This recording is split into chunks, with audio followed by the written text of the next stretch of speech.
To you on this June 29th, last Monday of June, last Monday of the kind of first half of the year for this year, 2020. Anything going on this year? Anybody need to let me know about anything really exciting going on this year in 2020? We've had a lot going on, and we got a lot going on today. Carl Morris producing, Drew Barrett co-hosting with me. And Drew, we are 61 days until the start of college football. 98th day today with no sports due to the virus that has been going on in 2020. And 4 weeks from today, we hope to welcome the PGA Tour and the golf world to Memphis for the World Golf Classic FedEx St. Jude Invitational. Good afternoon, Drew Barrett. How are you? Oh, I'm doing great, Brett. How are you doing? It's been a heck of a weekend. I mean, finally starting to feel like there's actual sports being played. You know, had the Travelers Championship with Dustin Johnson over the weekend, who, if you would have just shown me a picture of him finishing on 18 that he won, it didn't really seem like it. I mean, just kind of just went about his day, about his business. Like, yeah, that's number 21, 13 years in a row. It is what it is. Well, when you got Wayne Gretzky as your father-in-law and you got his daughter as your wife, yeah. Money's not real big motivator. He is the same. He's unflappable, whether it's the Sunday of the U.S. Open or the Sunday of the Travelers. He looked no different there than he did on the Sunday afternoon of all the controversy up at the PGA over the lie he had over the sand dune they were playing in. He's pretty much the same, but you're right. This weekend did have a torrent of news. The NBA schedule released as soon as we got off on Friday afternoon, so we now know where it starts for the Grizzlies, and a little more hope for sports. I don't think Vegas is putting up betting lines just for the heck of it. They've got them up for the games in Orlando. Grizzlies, Portland, that first game out. What do you think Vegas says? I'm going to say Grizzlies are 4-point dogs. No. Pick the winner. Oh, that's easy, isn't it? Yeah, just pick the winner. If it's a pick 'em, I'll take the Grizzlies all day in that one to restart. I'll take the Grizzlies as well. I'll take the Grizzlies, pick them that night. Grizzlies' magic number once this starts will be 5. Mm-hmm. Any combination of Grizzlies wins or the total equaling 5 of the teams behind them, and just a lot of good teams behind them and some not very good behind them. They could make a statement early, like that night against Portland. Go out in that very first game. You win that one against Portland, you whittled it down to 3 after 2.5 hours of work. Yeah, and then you pretty much have the momentum going in just 3 days later. You win that one against the Spurs and ultimately can have it pretty much wrapped up by the third game if you beat the Pelicans, depending on how everything else situates itself out. Drew. So while the back end of the 8 do look a little daunting, especially finishing with Raptors, Celtics, and Bucks, but if you get started hot, then there's no need to even worry about those last 3 or 4 games. And you're right about the back end a little more imposing than the front end, but you also get this on the back end. What if the East is mostly settled and you're getting glorified G League, Summer League type teams, lineups going against you for Toronto, Boston, and Milwaukee? So as unfavorable as I thought the original plan was, Dave, you and Dave both were pretty much Dave for sure. You were kind of in between, kind of me and Dave. I thought the Grizzlies had been hosed. Dave thought it was advantageous. You were a little more in between. I think Dave was more right. Dave is off for the next 2 weeks. We'll be back. He'll be back with us in 2 weeks from today, just in time as we lead up to the golf tournament here in Memphis and start maybe the full comeback of sports. Major League Baseball making plans. Opening night will be the Yankees against the world champion Washington Nationals. I'm going to stay where I think you are, Drew, on baseball. I'm going to believe it when I see it, and I want to see a little more schedule. I know rosters are the invited players to summer camp were announced by all the teams yesterday. They could invite up to 60 teams, up to 60 players. If you're in one of those systems, any of the 30 Major League Baseball systems, And some teams pick 60, some less than that. I think the Cardinals had 54. Some others had 55, 56. If a team had 54, 53 players on that roster and you're not one of them, doesn't it kind of tell you what your future holds with that organization? Yeah, it really does, especially with the kind of range between some of the players. It's not just we're taking everybody on our normal roster and then everybody that would have been in AAA. They're taking other young guys and trying to see how they're going to adjust in this unusual baseball experience. But as far as baseball getting started, until I see a pitch, I won't believe it's happened. I don't care if they are in the dugouts, umpires are coming out, coaches are on the field exchanging lineups. Until that pitch is thrown, which they're not going to do, which they won't. There's no can't handshake or anything. But until that first pitch is thrown, I will still not believe it because of just how baseball has handled the whole situation. I have zero faith in Rob Manfred. I have zero faith in the Players Association and just everybody on each side. I still don't think either one really wants to play. And until they show me the full evidence that this is what they're going to do going forward to start and finish the 2020 Major League Baseball season, I'm just going to take it with a grain of salt and not truly believe them. It all feels very fragile. It all feels like plans intend to. Schedules even. We don't even have a schedule yet from Major League Baseball. But, Drew, I'm with you on really all of it for the rest of the year. I said about the PGA Tour starting. Okay, it started. I was wrong. I thought something would happen along the way before Fort Worth started 3 weeks ago. Then the second week on the PGA Tour to Hilton Head went pretty smoothly. And then last week it had its first real hiccup and a lot of positives, including Cameron Champ, and he is now tested 3 times negative since the positive test.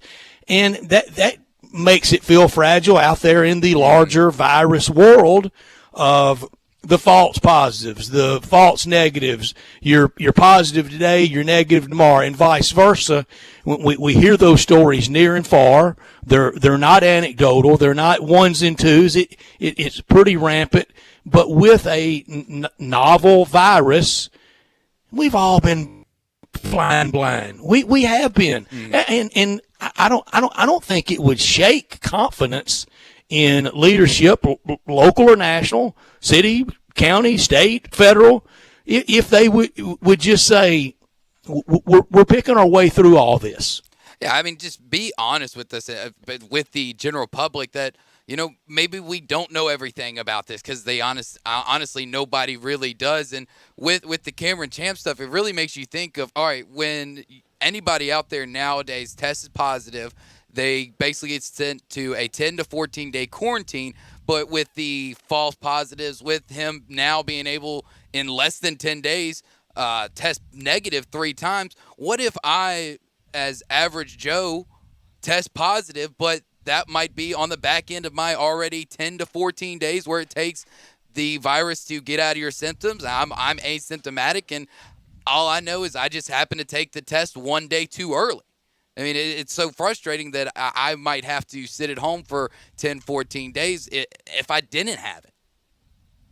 Yeah, and you're just really having the poor timing award. We want to be safe. We want to be cautious, and I think they are. And last week, what I said it all last week, what Jay Monahan did, it was great last week. I think it'll be great for the run of trying to get sports back. But if by chance, after the fact, the Monday morning, the Monday afternoon quarterbacking, if it goes wrong for any of them, they will be questioned forever, and their tenure, their commissionership, their leadership will be up for grabs going forward. We know Cam Newton is going to has signed with the New England Patriots. How New England Patriots would this be? They go out there and make another signing this week and sign Colin Kaepernick.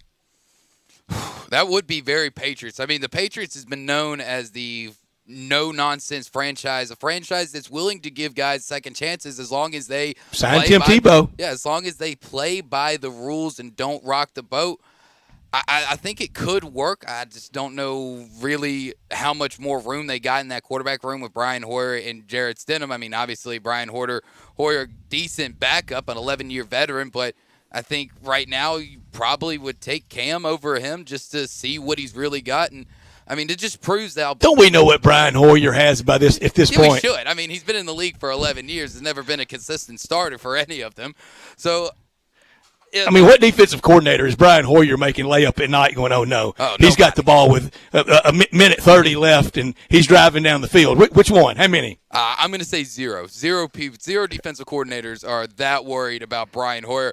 But it just shows how well Bill Belichick and that Patriots organization is run, that they lose a guy like Tom Brady to free agency in the offseason and then just pick it back up in a could not be any better situation with a former MVP in Cam Newton. I mean, they're basically in a win-win situation. If he doesn't work out, if he's not healthy, then you lose $7 million and you're fine with it. It's 1-year basis. Let's get Jarrett Stidham in here to run a simple offense with a great running game and really good skills players around. And a great defense. And a great defense. So, I mean, I had this in my top story of the day, but basically – they're going to still remain probably a top 3-4 team in the AFC regardless of how Cam Newton works out.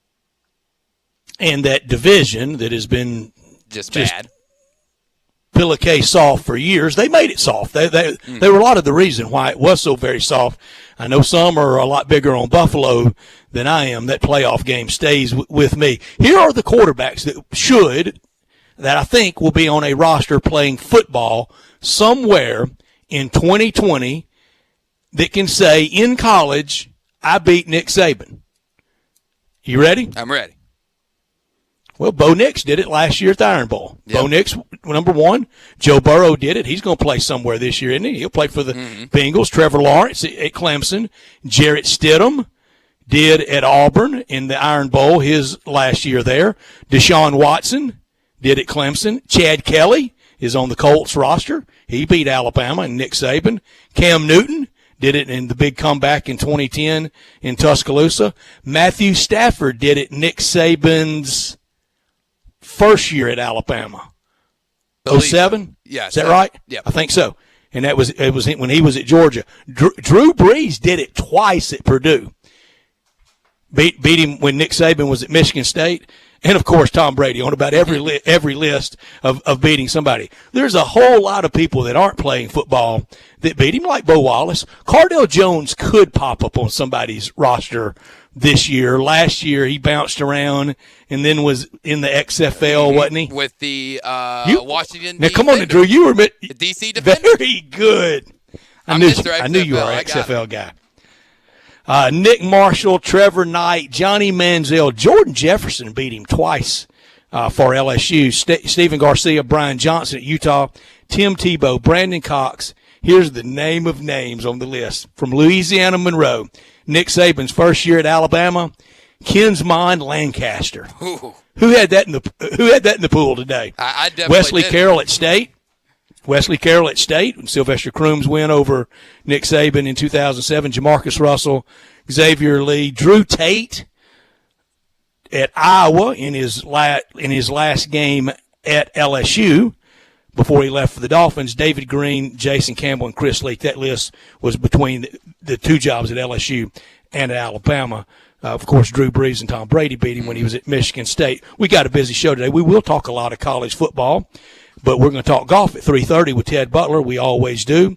From golfing games, summer golfing games, we visit with the foremost teaching pro in town, Ted Butler. At 4 o'clock, David Cobb from CBSSports.com. From Inside College Football from CBS Sports Network, their cable channel. Houston Nutt will join us at 4:30. He can talk about playing Cam Newton in 2010 when he put on a show in Oxford, and also want to get Houston Nutt's thoughts on how would it be to be a first-year head coach trying to prepare a team with all this going on. Kevin Sweeney, a buddy from College Basketball Central, will join us at 5 o'clock to talk about some of the transfers in college basketball, including Iowa State, where Tyler Harris has transferred, and Ole Miss transfer Blake Henson, announcing last week that he was going there and seeking immediate eligibility. At 5:30, Drew, our first ranking of the year of AAC quarterbacks. You ready? Oh, I'm ready. I've got the list, and I think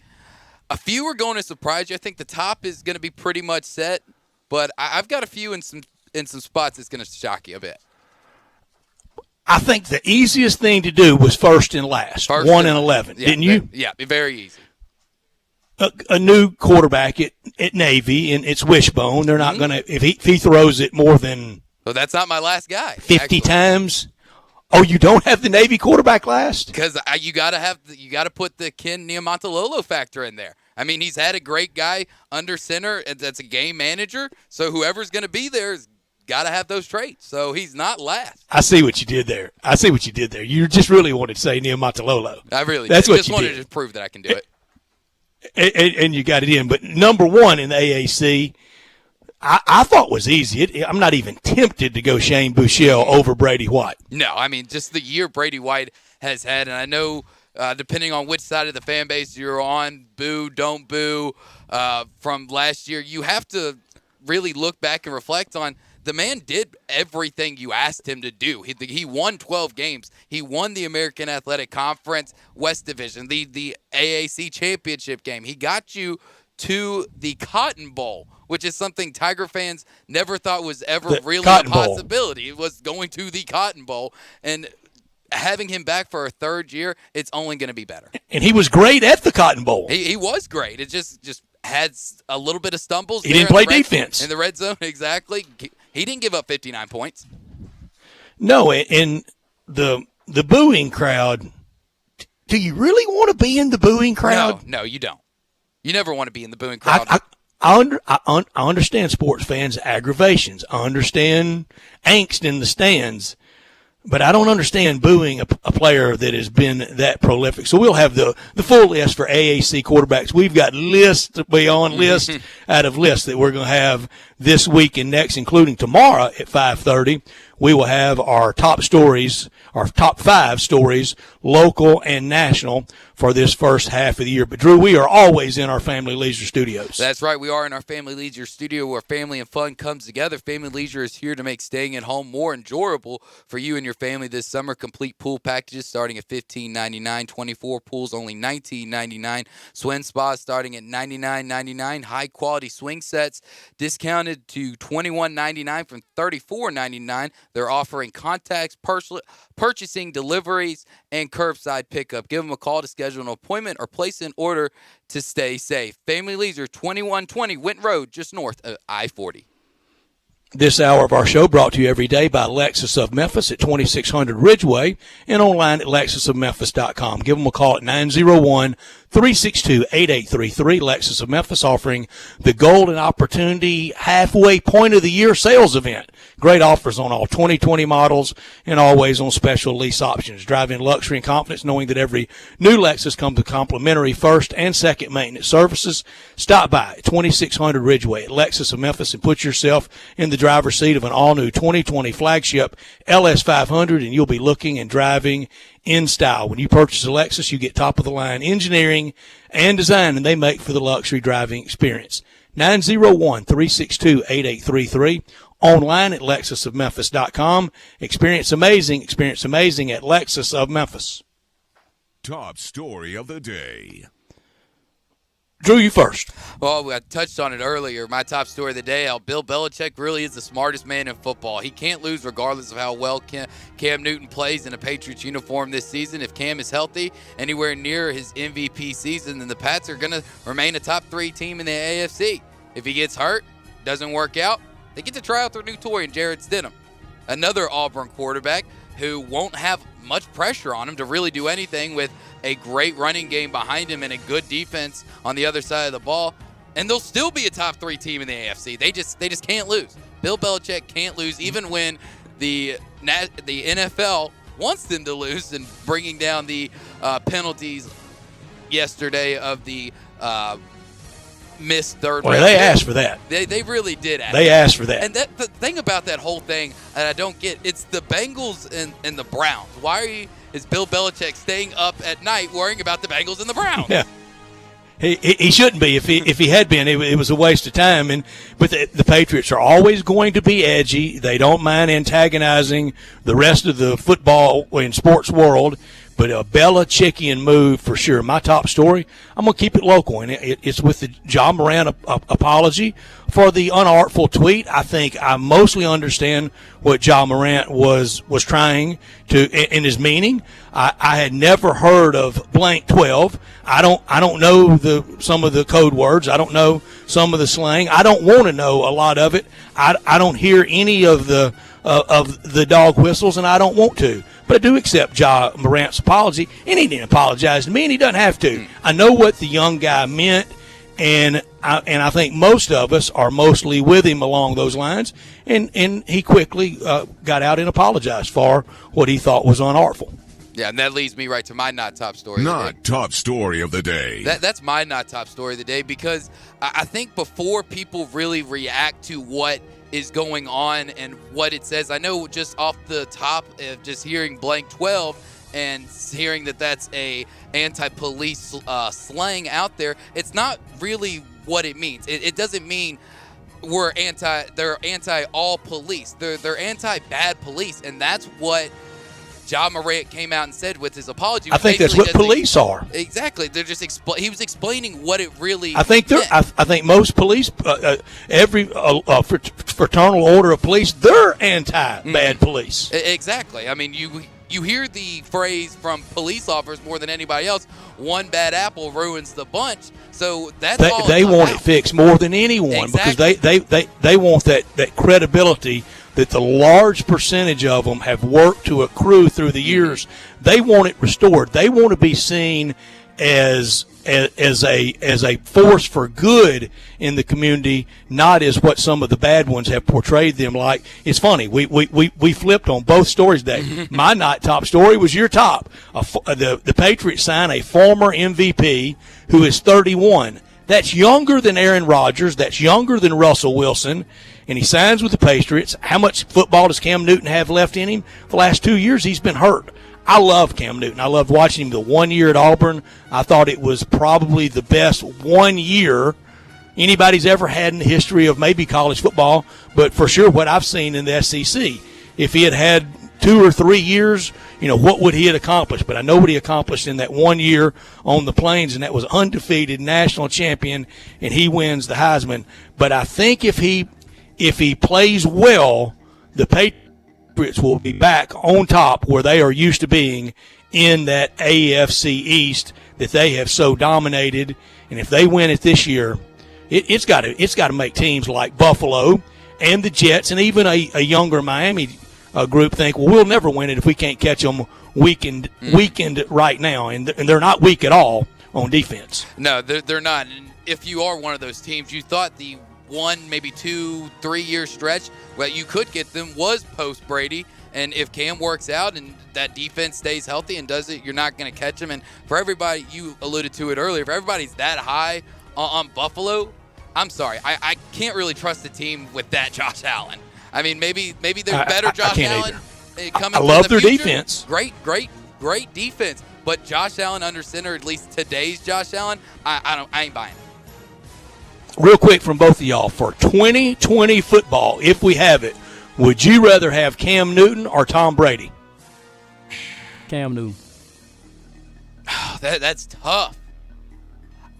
Tom, I mean, just health-wise, always seems to stay healthy, has never had injury plagued his career, so I'd have to say Tom, just to know I'm going to have him there all 16.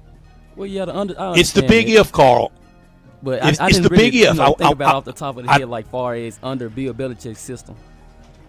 I'd like to see some medicals, and we've seen those workout videos, but Cam Newton, if he has anything left, he can make a special year out of it in 2020, and Tom Brady's going to try to do it in Tampa Bay if the league and the Players Association can quit getting him working out. When we come back, we talk golf. We do it on every Monday on Sportstime. We do it with Ted Butler. He's next. It's R&R on Sports. The word is out about R&R on Sports, where you've heard interviews from Ken Griffith Jr., Dr. J, Hank Aaron, and many, many more. R&R on Sports, Saturday mornings, 10 a.m., Sports 56, 87.7, and 96.1. Don't miss us. The folks at Homer Skelton Hyundai want to say thank you. Thank you, Memphis, for another spectacular year. They set records, but I can understand why. You think about the product. Where else do you get a 10-year, 100,000-mile limited powertrain warranty? That's what you get on every new car at Homer Skelton Hyundai. Oh, and thank you again for the 11th straight year, the #1 certified pre-owned car dealership in all of Memphis. It starts with that product, but then it goes to the shopper assurance. Where else do you go where you get transparent pricing, flexible test drive, take the car for a couple of days if you want, streamlined buying process? You're not going to be there all day, in and out. And then, and I have not seen this anywhere else, the 3-day worry-free exchange. You buy a new car, if you've got any buyer's remorse, you've got 3 days to change your mind. Just get on Lamar, take it into Mississippi, the first exit's Craft Road, turn left, and go see Chris True and all the gang at Homer Skelton Hyundai. Family Leisure's here to make staying at home more enjoyable for you and your family this summer. Complete pool packages starting at $15.99. 24-foot pools only $19.99. 4-person spas starting at $19.99. Swim spas starting at under $10,000. We are offering contactless purchasing, deliveries, and curbside pickup. Give us a call to schedule an appointment or to place an order. Stay safe with Family Leisure. Hi, I'm Troy Fiveash, owner of Fiveash Roofing. Do you have any idea why I never speak the way I am right now? It's because if you're honest, sincere, and knowledgeable, you do not need fast-talking, high-energy, gimmick-promising advertising to get a customer's attention. Speaking of that, how do you think companies can offer huge rebates and giveaways when you use their services or buy their products? By overcharging you in the first place, that's how. Fiveash Roofing doesn't operate that way. It's misleading and dishonest. When I provide a customer with the best products and the best service possible and do it at a fair price, why would I need gimmicks to sell it? Best products, best warranties, and best service possible. That's all we offer. Well, that and financing. Fiveash Roofing, proud partner of the Memphis Tigers and the official roofer of the Memphis Tigers home team. Fiveash Roofing, fair, honest, and ethical. 367-0050 or memphisroofer.com. 367-0050 or memphisroofer.com. Fiveash Roofing, it's what we do. We're here for you. Eat well and stay healthy with Sweetgrass Next Door's to-go and delivery service.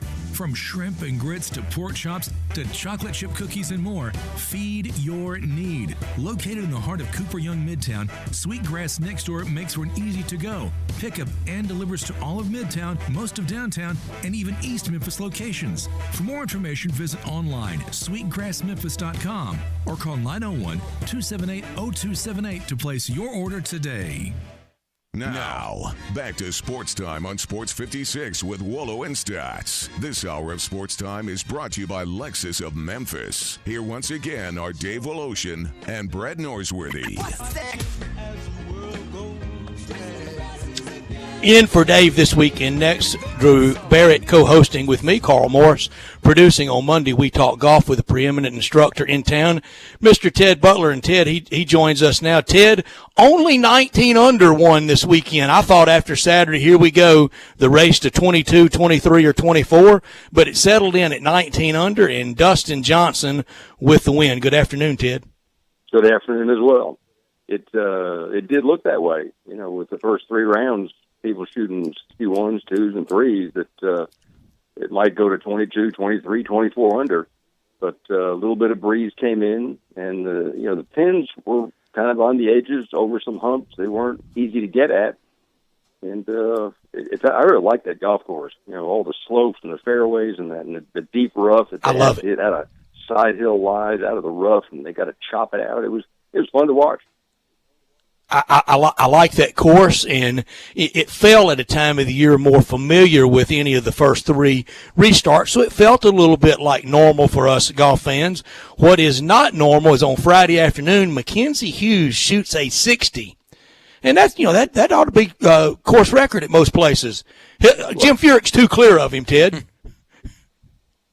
It's yeah, right. 60 ought to be a course record everywhere, but Furyk's 58. couple years ago. It was. It's hard to even imagine numbers like that. But like we said before, these guys, they get going, and they're so good if they keep it in the fairway. How about Brendan Todd missing one fairway in 54 holes? How can that be? And missing hardly any on Sunday. It's pretty striking it. Yeah, Brendan Todd had played phenomenal up until basically the back nine on Sunday. I think he'd only had, up until he got that double, it only had one bogey all day, or all week leading up to that point. For Brendan Todd, it kind of, I'm not going to say giving it away, because he just had a few shots that just went bad, and DJ was at the top of his game on Sunday. How does he mentally come back from that, knowing that he, going into the day, not only had a two-stroke lead, but then finished, I think, 5 shots off the lead? Well, he's been through this before, going back to being ranked 1,000th in the world, and the problems he's had with the yips and some mental issues with golf, just in the game itself. I think he'll come right back. He's got a really good swing. His attitude looks okay. Now, I'm sure making a triple and a couple of bad swings down the stretch. In 72 holes, even the best guys make a few bad swings. DJ had a couple of them. The one that almost went out of bounds, and the one on 15 where he tried to drive the green, and from 295 yards, it's going towards the lake, and it hits a bank and sticks in. It doesn't bounce in the water. That's like Fred Couples at Augusta.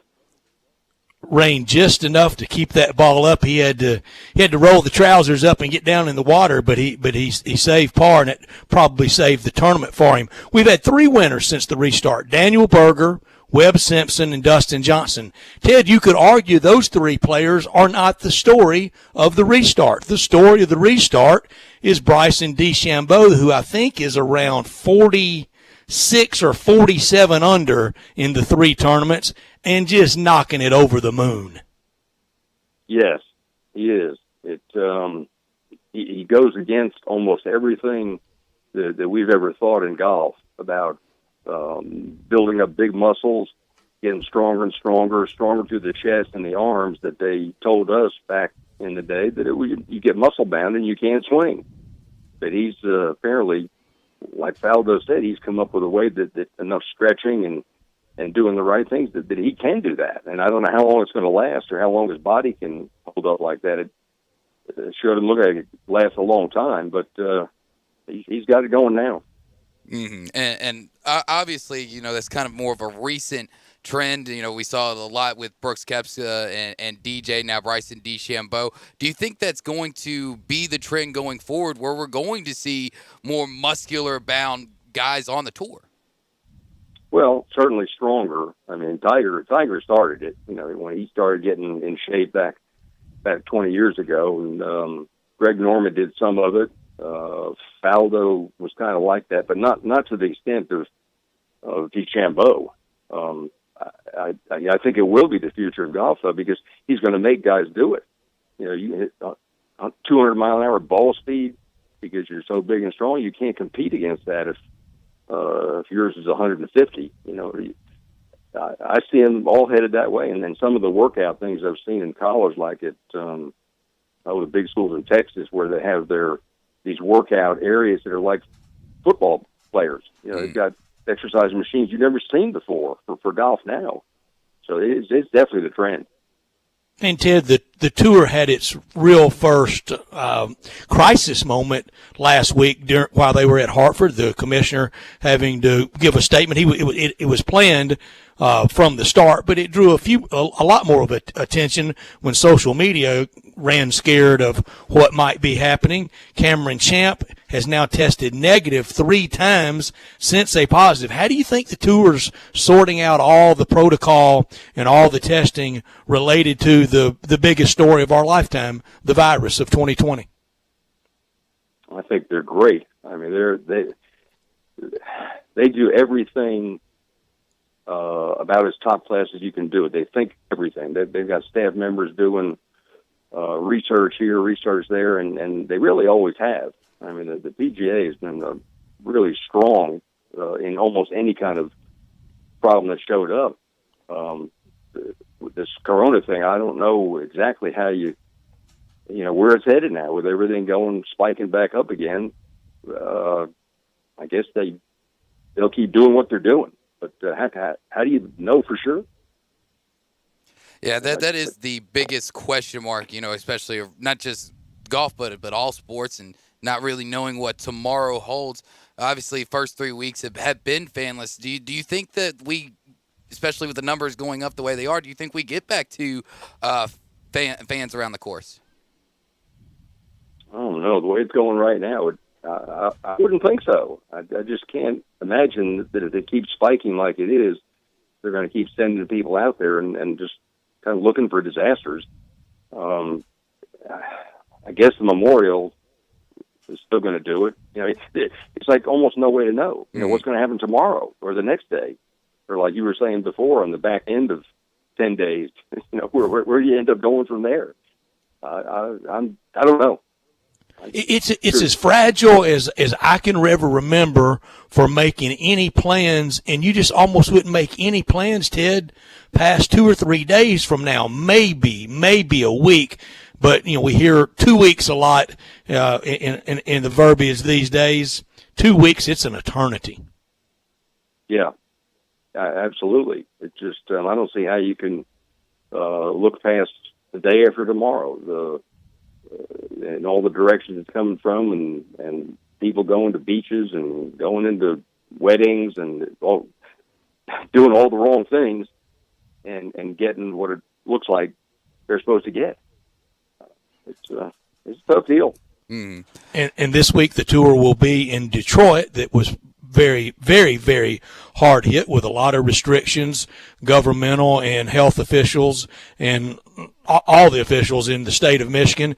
If the tour pulls it off this week, Ted, and they get to Sunday afternoon and they crown a champion at Rocket Mortgage, they really have had 4 very successful weeks. Oh, absolutely. Yeah, for sure.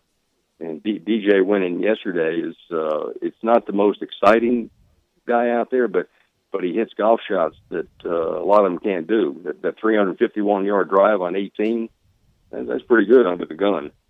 And sure was. Guys that are, yeah, really.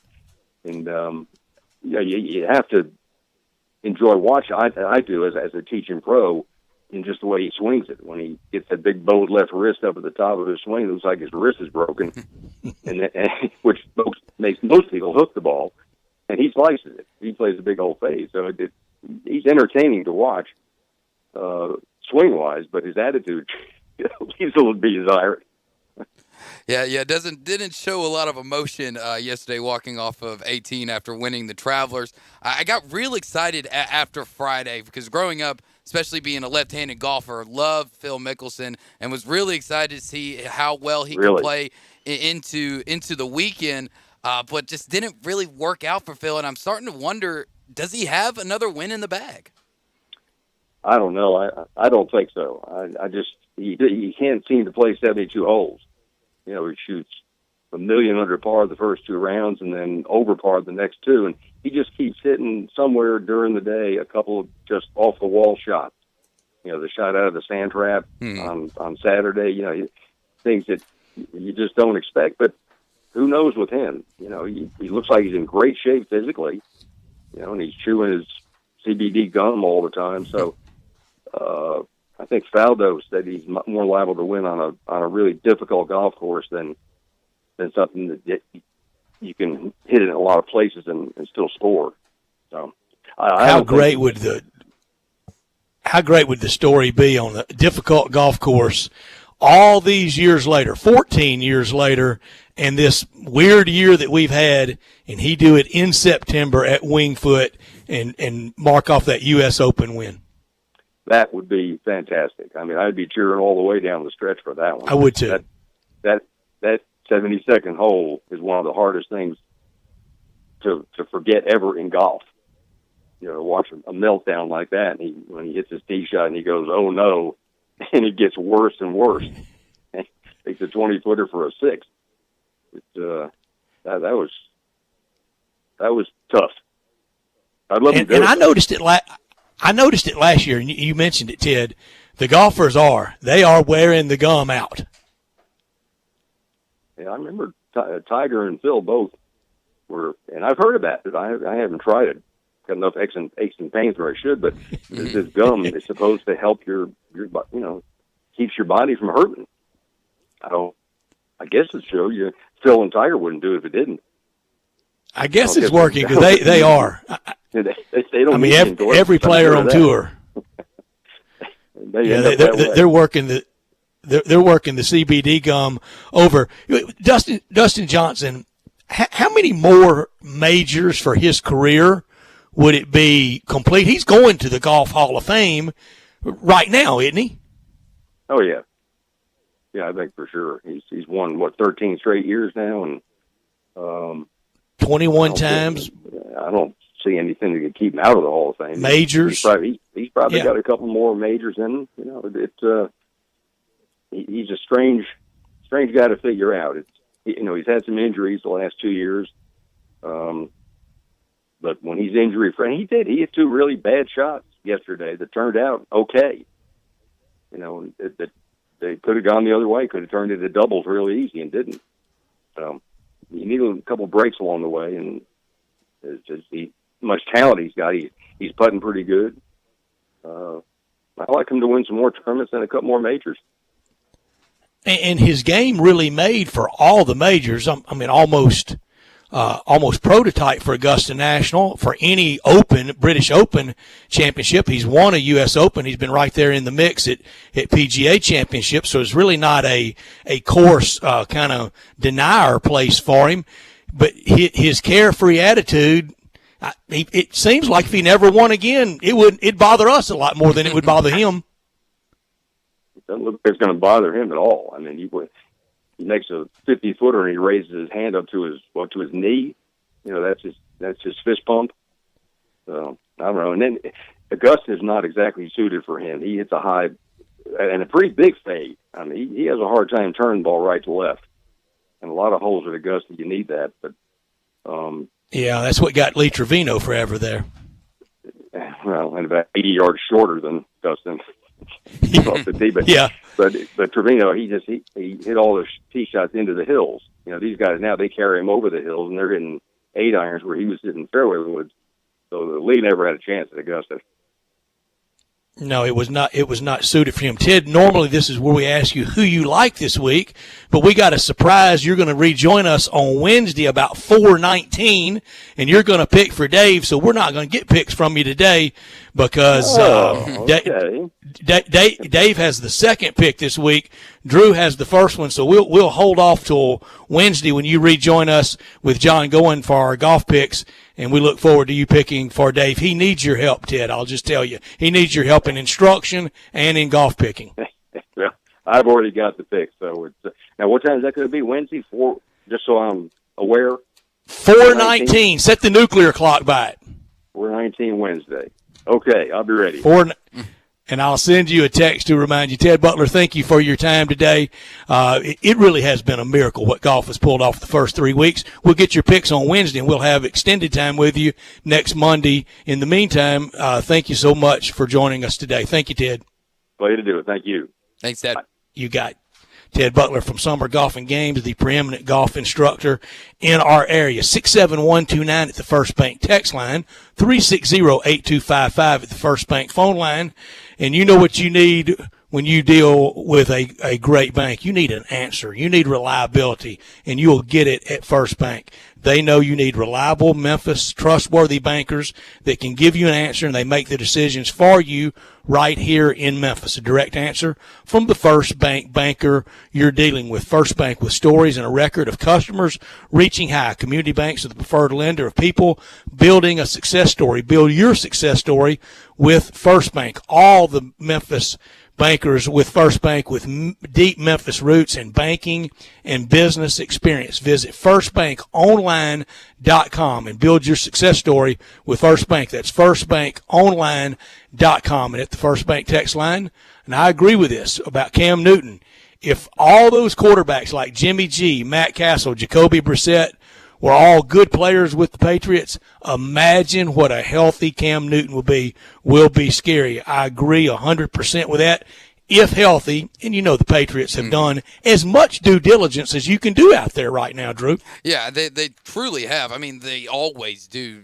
Bill Belichick is due diligence king when it comes to the NFL, just by the track record that he has in the draft, especially in late round picks. So if he's willing to take a shot on Cam Newton, then you've got to lean on the side that he thinks Cam's healthy and is going to play some football this year. I don't know what was more amazing about the Matt Castle 11-5 year, that Matt Castle goes 11-5, or that the Patriots didn't make the playoffs going 11-5. Probably they didn't make the playoffs going 11-5. That's hard to do. I mean, that gets you in. That wins a lot of divisions a lot of years, and they didn't with Matt Castle, who never started at USC, and Jimmy Garoppolo was always very coveted by Bill Belichick. If there was ever a Belichick-Kraft public split, it was over Jimmy Garoppolo. Jimmy Garoppolo proved himself last year. He was about one throw away from winning a Super Bowl. Yeah, he really was. And I think Jimmy G's going to get there eventually. I mean, just the way that San Francisco 49ers organization, the team is set up, that they've got a great shot to get back to it this year. They do. I want to see this year, all kidding aside, with Dave, and Dave was very big on Garoppolo. He was right. I was wrong. I wasn't that big on him. Garoppolo had that year. I want to see him do it again. I'm not trying to set the bar unapproachably high, but we've seen guys like Dave's Chicago Bears, Rex Grossman. Rex Grossman got to a Super Bowl. We never heard from him again. Will Jimmy Garoppolo have that staying power? We shall see. We close out hour number one after this break. You're listening to Sports Time. Search Sports 56 on Facebook and give us a like. And follow us on Twitter at Sports 56 WHBQ.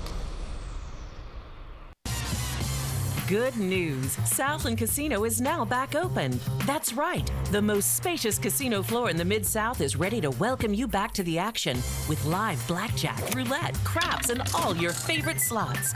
The action kicks off every day at 9 a.m. and rolls all the way till 5 o'clock the next morning. So what are you waiting for? Go ahead and make the short drive to Southland. We're ready for you. Must be 21 plus. Play responsibly. For help quitting, call 800-522-4700.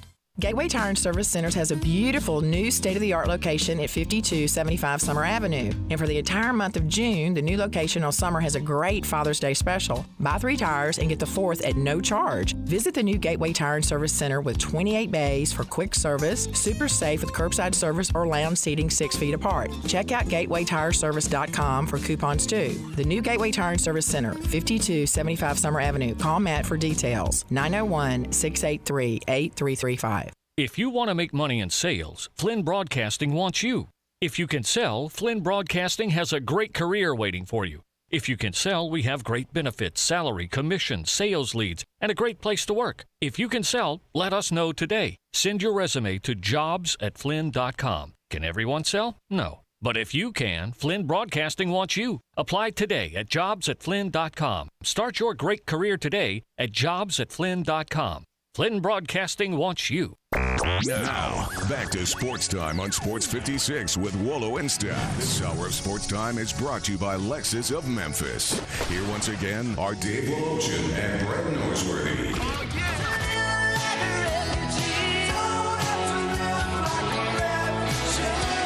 This 2020 has been, well, the all-timer. One of those years, but always around this time of year, Drew, there's a lot of vacations on for everybody in the sports world and everybody in any other kind of business. Usually, and especially if the 4th falls like on a Friday or a Monday, a lot of people make it a long weekend. This was supposed to be the week for the WGC FESJI as scheduled until the schedule got changed a couple of times and we moved back to 4 weeks from today. But also this time of year, a lot of lists. And Pat Forty came up with one. Pat Forty did come up with one, and one that I think you will like a lot because it basically centers around what you've been saying for years.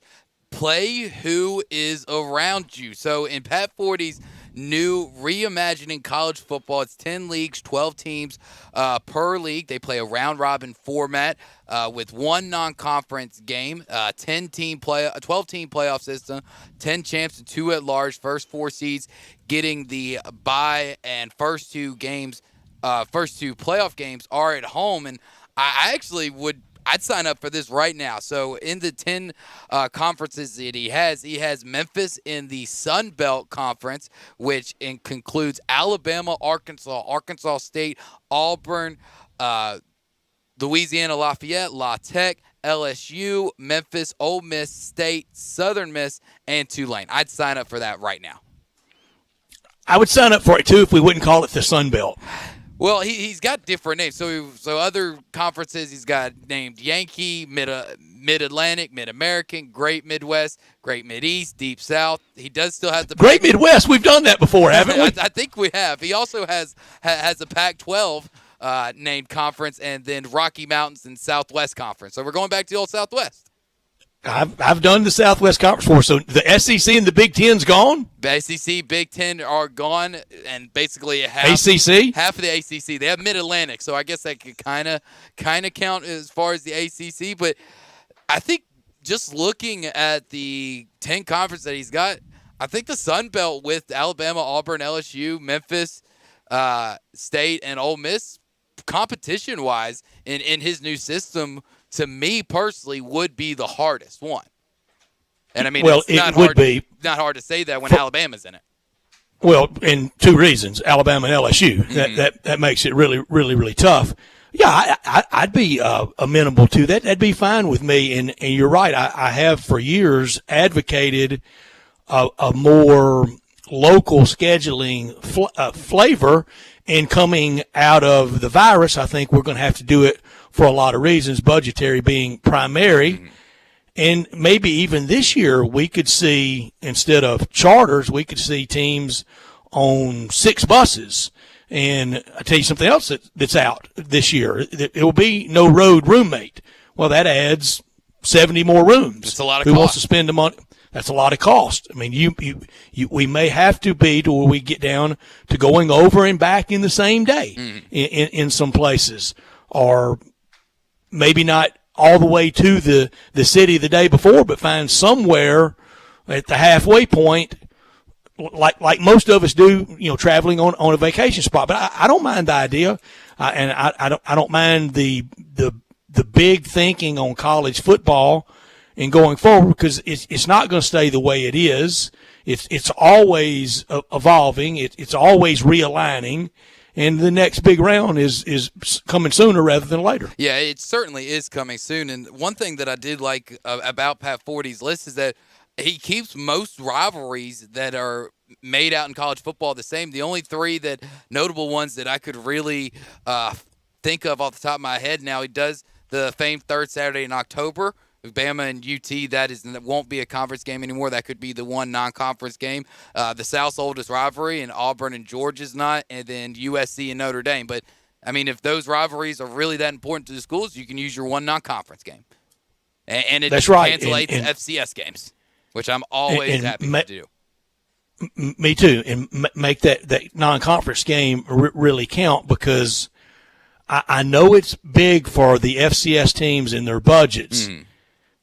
But out of this economic bind that we're going to be in, can FBS teams really afford anymore to worry that much about FCS? I've said it a couple times during the pandemic. It was amazing, Drew, that we were trying to figure out a way to pay everybody, and then in a blink of an eye, we can barely exist in business. How did that happen? When we were getting ready to pay everybody, going to make it rain and everybody get a piece of a gigantic pie, and now survivability's in question. Yeah, it really is. And you kind of wonder, I mean, did these athletic departments and these universities just never even consider the fact that the well may run dry? Not really run dry, but it might stop up for a minute, that you're going to miss paychecks. You're going to miss revenues bringing in sports, that these type of things could happen, to have some insurance, have the rainy day fund. And, I got to give credit to David Rudd and over at the University of Memphis as he's talked throughout all of this. that they've had that in plan. They haven't had to furlough anybody. They haven't had to lay anybody off or cancel any teams in their athletic department. So how can some schools, actually probably about half the schools, be able to still function the way that they were, while the other half, there's just no more money. We just can't play anymore. Like, I don't know what to tell you. Like, why is it so opposite? Why is there nobody – why wasn't everybody kind of in the we're prepared just in case something happens? Very commendable for those that, and it's very few around college sports that were kind of looking to a reserve fund, and so many they sadly were not, and just spending, money like it would always be there. And now, sadly, tragically, we know that it's not always going to be there, and some real changes are going to have to be made. To talk about that and a lot of other things from college sports in our next hour, David Cobb from CBS Sports Online, and from Inside College Football on CBS Sports Cable Network, Houston Nutt. We'll talk college football with both of them. You're listening to Sports Time. Drew Parity in for Dave. Carl Morris producing hour number 2. It's next. Leisure's here to make staying at home more enjoyable for you and your family this summer. Complete pool packages starting at $15.99. 24-foot pools only $19.99. 4-person spas starting at $19.99. Swim spas starting at under $10,000. We are offering contactless purchasing, deliveries, and curbside pickup. Give us a call to schedule an appointment or to place an order. Stay safe with Family Leisure. Hi, I'm Greg Gaston for Window Genie. Window Genie is a trusted name in window cleaning, but they do so much more. They can take care of your home or business. They clean interior and exterior windows with a streak-free guarantee. They clean gutters, do pressure washing and house washing. They can also clean and seal concrete, brick, and natural stone. Locally owned and operated, insured and bonded. Get your free estimate today and ask for the Sports 56 discount. Call 901-424-4100 and leave the dirty work to Window Genie. Hi, this is Rob Brown. Join Pete Cordelli and me for Sidelines Saturday mornings, 8 to 10 a.m. on Sports 56, 87.7, and 96.1 FM. We'll cover the Memphis Tigers, the SEC, recruiting. Hey, if they keep score, we're covering it. Check us out on the website at sports56whbq.com and sidelines.live. Sidelines is brought to you by Duncan Williams Asset Management. Saturday mornings, 8 to 10 a.m. Get up and give us a call. We are Sports 56 WHBQ Memphis, WIVG-FM Tunica Memphis, and WPG-FLP Memphis. Flynn Broadcasting Stations. Now, more of Sports Time on Sports 56 with Wolo and Stats. This hour of Sports Time is brought to you by Homer Skelton Hyundai. Here once again are Dave Woloshin and Brad Norsworthy. Hour number 2 on this Monday afternoon, June 29th, 2020. It starts now. Drew Barrett co-hosting with me over the next 2 weeks. Carl Morris producing. Dave will be back with us 2 weeks from today, taking much-deserved time off. Hour 2 will start with David Cobb, and at 4:30 we will have Houston Nutt from Inside College Football on CBS Sports Network with us at 5 o'clock talking college basketball. From College Basketball Central in Chicago, our friend Kevin Sweeney, that we haven't caught up with since the end of college basketball. And where does college basketball stand in the restart? Right now, it feels like, Drew, far and wide, it's just get college football started, and then we'll worry about everything else after that. Yeah, that's pretty much where my mindset is. How is college football going to start, especially, the news that we heard out of Clemson last week that we keep hearing from universities is how are we going to be able to start? And, if college football can't seem to make it, I think we can kind of kiss college basketball goodbye, because while one positive test could really hurt college football depending on what position it is, one positive test on a college basketball team, I mean, you could pretty much just kiss that game in 2 weeks of games goodbye. Yeah, it would be devastating for college basketball to have missed its biggest moment of the year right on the eve of it. It's all the conference tournaments right before the NCAA tournament, and then to have another year out would be devastating for it. But David Cobb joins us every Monday from CBS Sports. You can follow David on Twitter at David W. Cobb.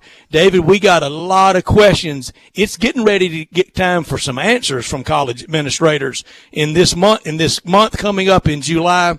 There's no more kicking the can. Yeah, who are we looking to, though, for those answers? Are we looking to folks like you and I in the media to hold the NCAA's feet to the fire? Or, I mean, are the conferences going to have to take the lead on this? I mean, who is actually out there that's motivated to really make the decisions that are ultimately in the best interest of the players and the sport? I'm just not really sure who we're looking to.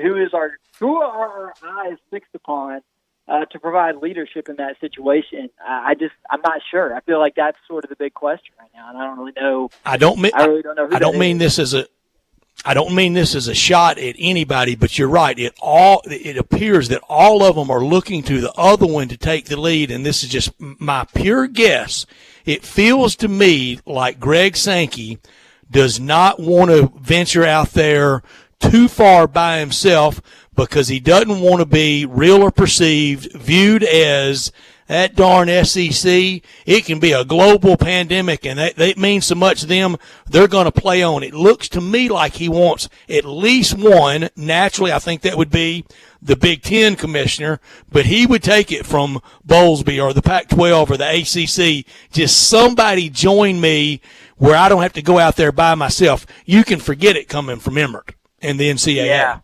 I mean, do we really trust Mark Emmert? I mean, honestly, I think I trust Greg Sankey more than I trust Mark Emmert and just about anything. I know I do. So I don't know. I think ultimately the university administrators, the presidents, I think are going to probably start to have a bigger and bigger say in this. I mean, they obviously comprise the voting body of the NCAA. And the thing is, I mean, they have so many things that they're worrying about right now because above and beyond the athletic portions of what they oversee are just all the questions around normal college life for the upcoming year. So they're kind of dual tracking right now, and they're going to have to address sports at some point. And one thing that an idea that has kind of been shelved from what I've seen for the time being that I think might start to get some more traction here in the coming days is the possibility of a spring season. Because if what Dr. Fauci said last week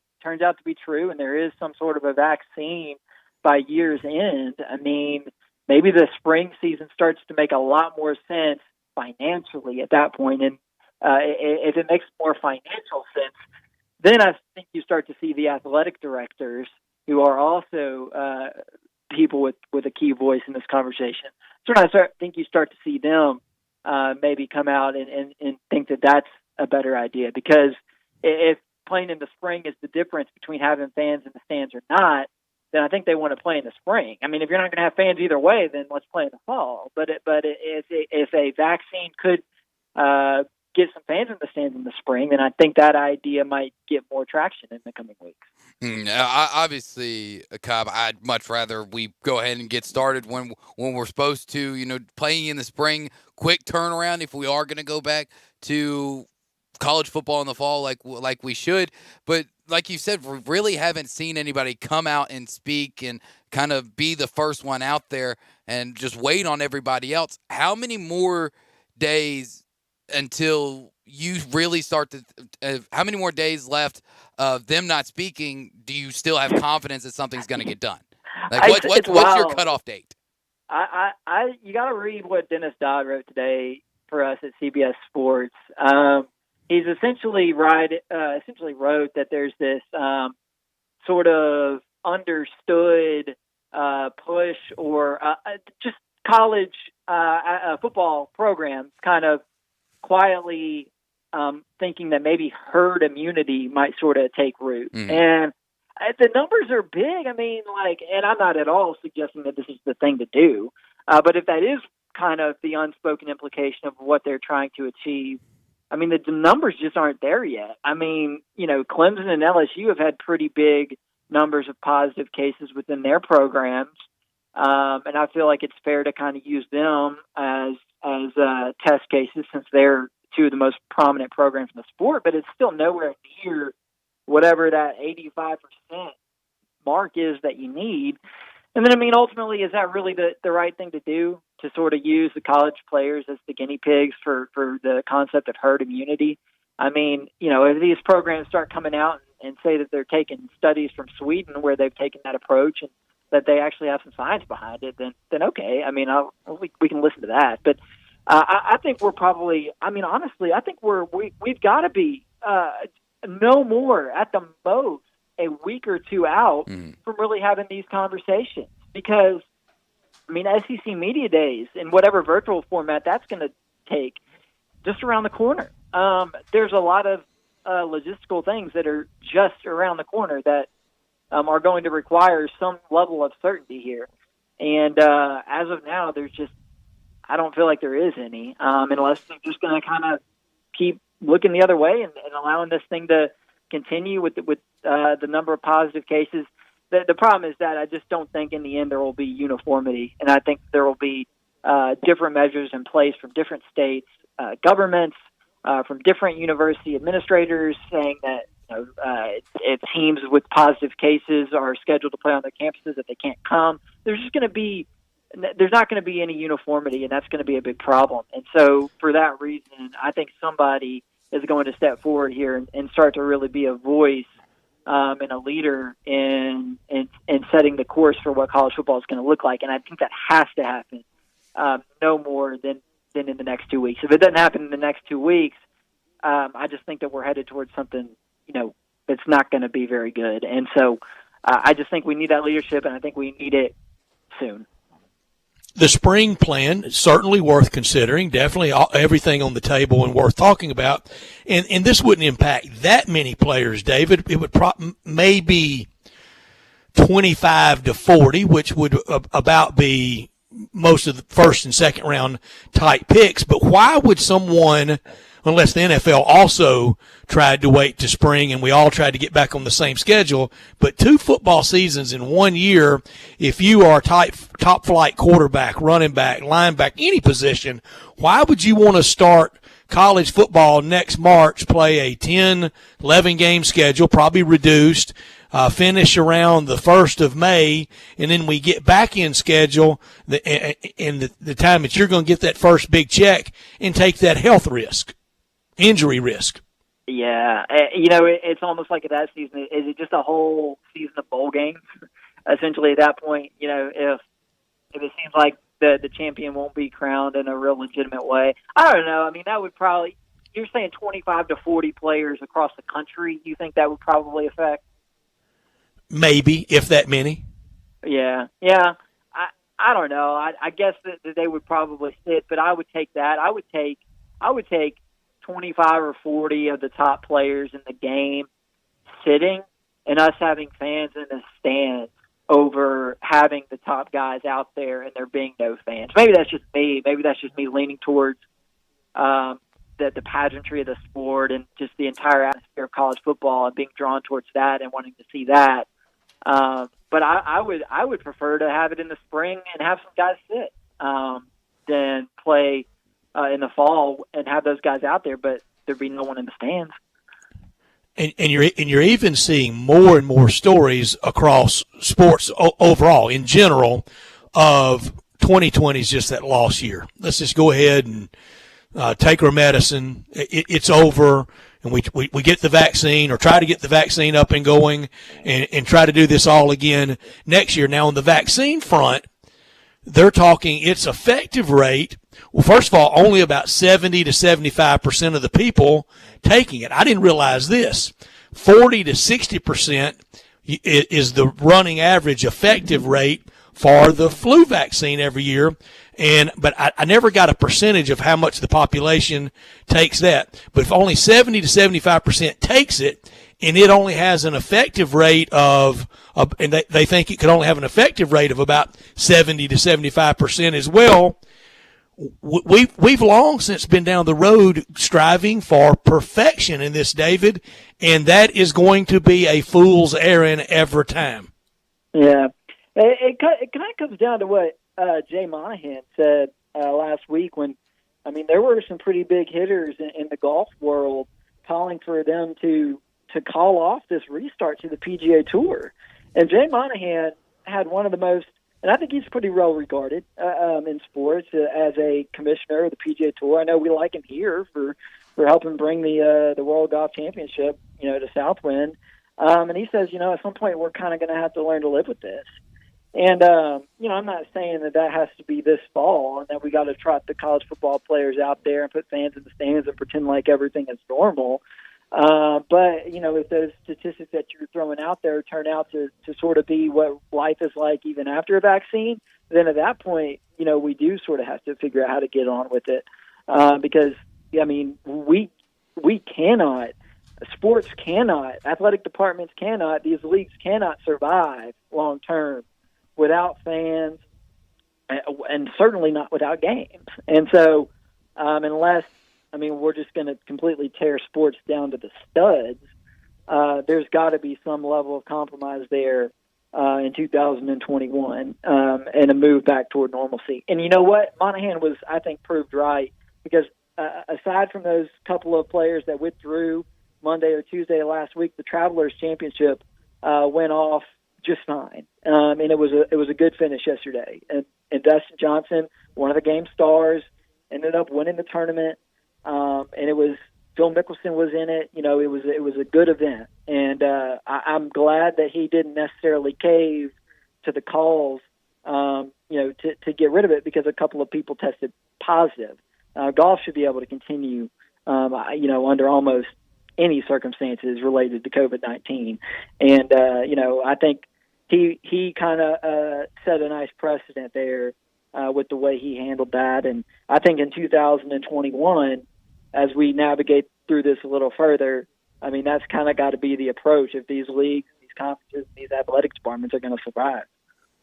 Yeah, I could not agree with you more on the golf side, but kind of switching to the other biggest story of the year in 2020 than COVID, and especially what's going on at Kansas State. How does that athletic department and that university navigate through the situation where the players said they won't play until action is taken against the student after his terrible tweet last week?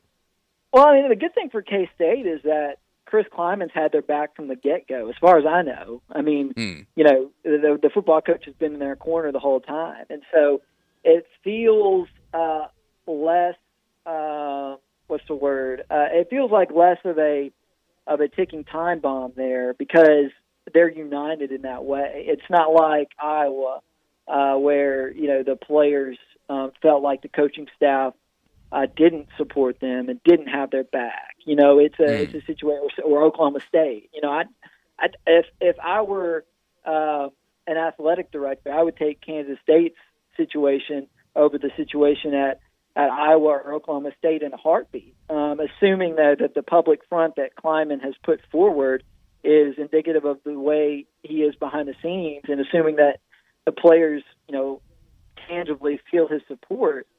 I think that bodes well. In fact, I think that ultimately, assuming the university, takes the action to sort of get that situation right, that could be ultimately something that brings that team together.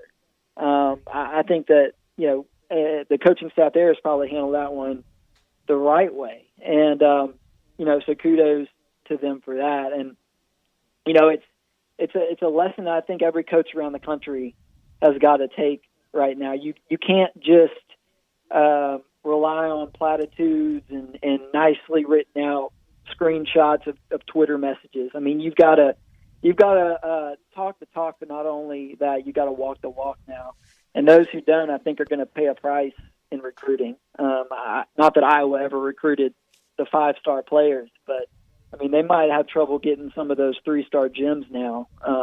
At some point, if the stories continue to roll out of there about the culture that was in place over the last couple of decades. And David, I was watching morning talk TV this morning, and on with Mike Golick and Trey Wingo on ESPN television. Coach Kermit Davis from Ole Miss was the guest, and he said what I've heard him say privately. It's so important now for coaches not only to talk the talk, but to listen the listen. You got to listen to your players. Yeah, and I thought that Kermit Davis was awesome down at the Capitol last week when all the athletic leaders from the state of Mississippi went down there to lobby for the changing of the flag. And if you don't think that athletics played a key role in getting that done, then you're crazy, because it absolutely did. And it was so poignant what Davis said. And I'm glad they let him talk, because you know what he said. I'm from Mississippi, and he went through his whole family tree, and all the people who from his family are from Mississippi and still live there, and how he wanted this flag changed as a Mississippian. And I thought that was striking. And so, he knows that he's got to listen, because Blake Henson just transferred, one of their better players from last season. And he said that, the imagery had something to do with that. Now, I mean, of course, he's probably wants to get a waiver to play next season. So whatever, you can question his motives if you want to. But Kermit Davis probably just learned that lesson the hard way. And so, especially, at the Mississippi schools, it's just got to be a part of who they are now. It's got to be a part of their fabric, part of their culture, and something they talk about from day one and before day one, probably in recruiting as well. It's going to be something that Mike Leach and Lane Kiffin and Kermit Davis and Ben Howland and so on, that they have to address head on. And I'm so glad for like the Mississippi State women's basketball program. Nikki McCray-Pinson, a Collierville native, is taking over that program there. And the Great last program. 4 years, Mississippi State women's basketball program has hosted first and second round games of the NCAA women's basketball tournament.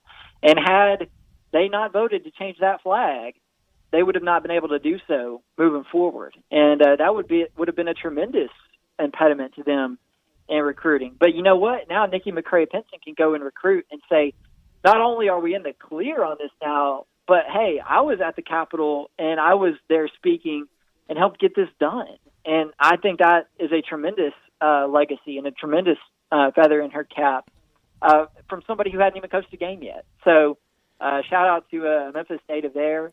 That's big time stuff.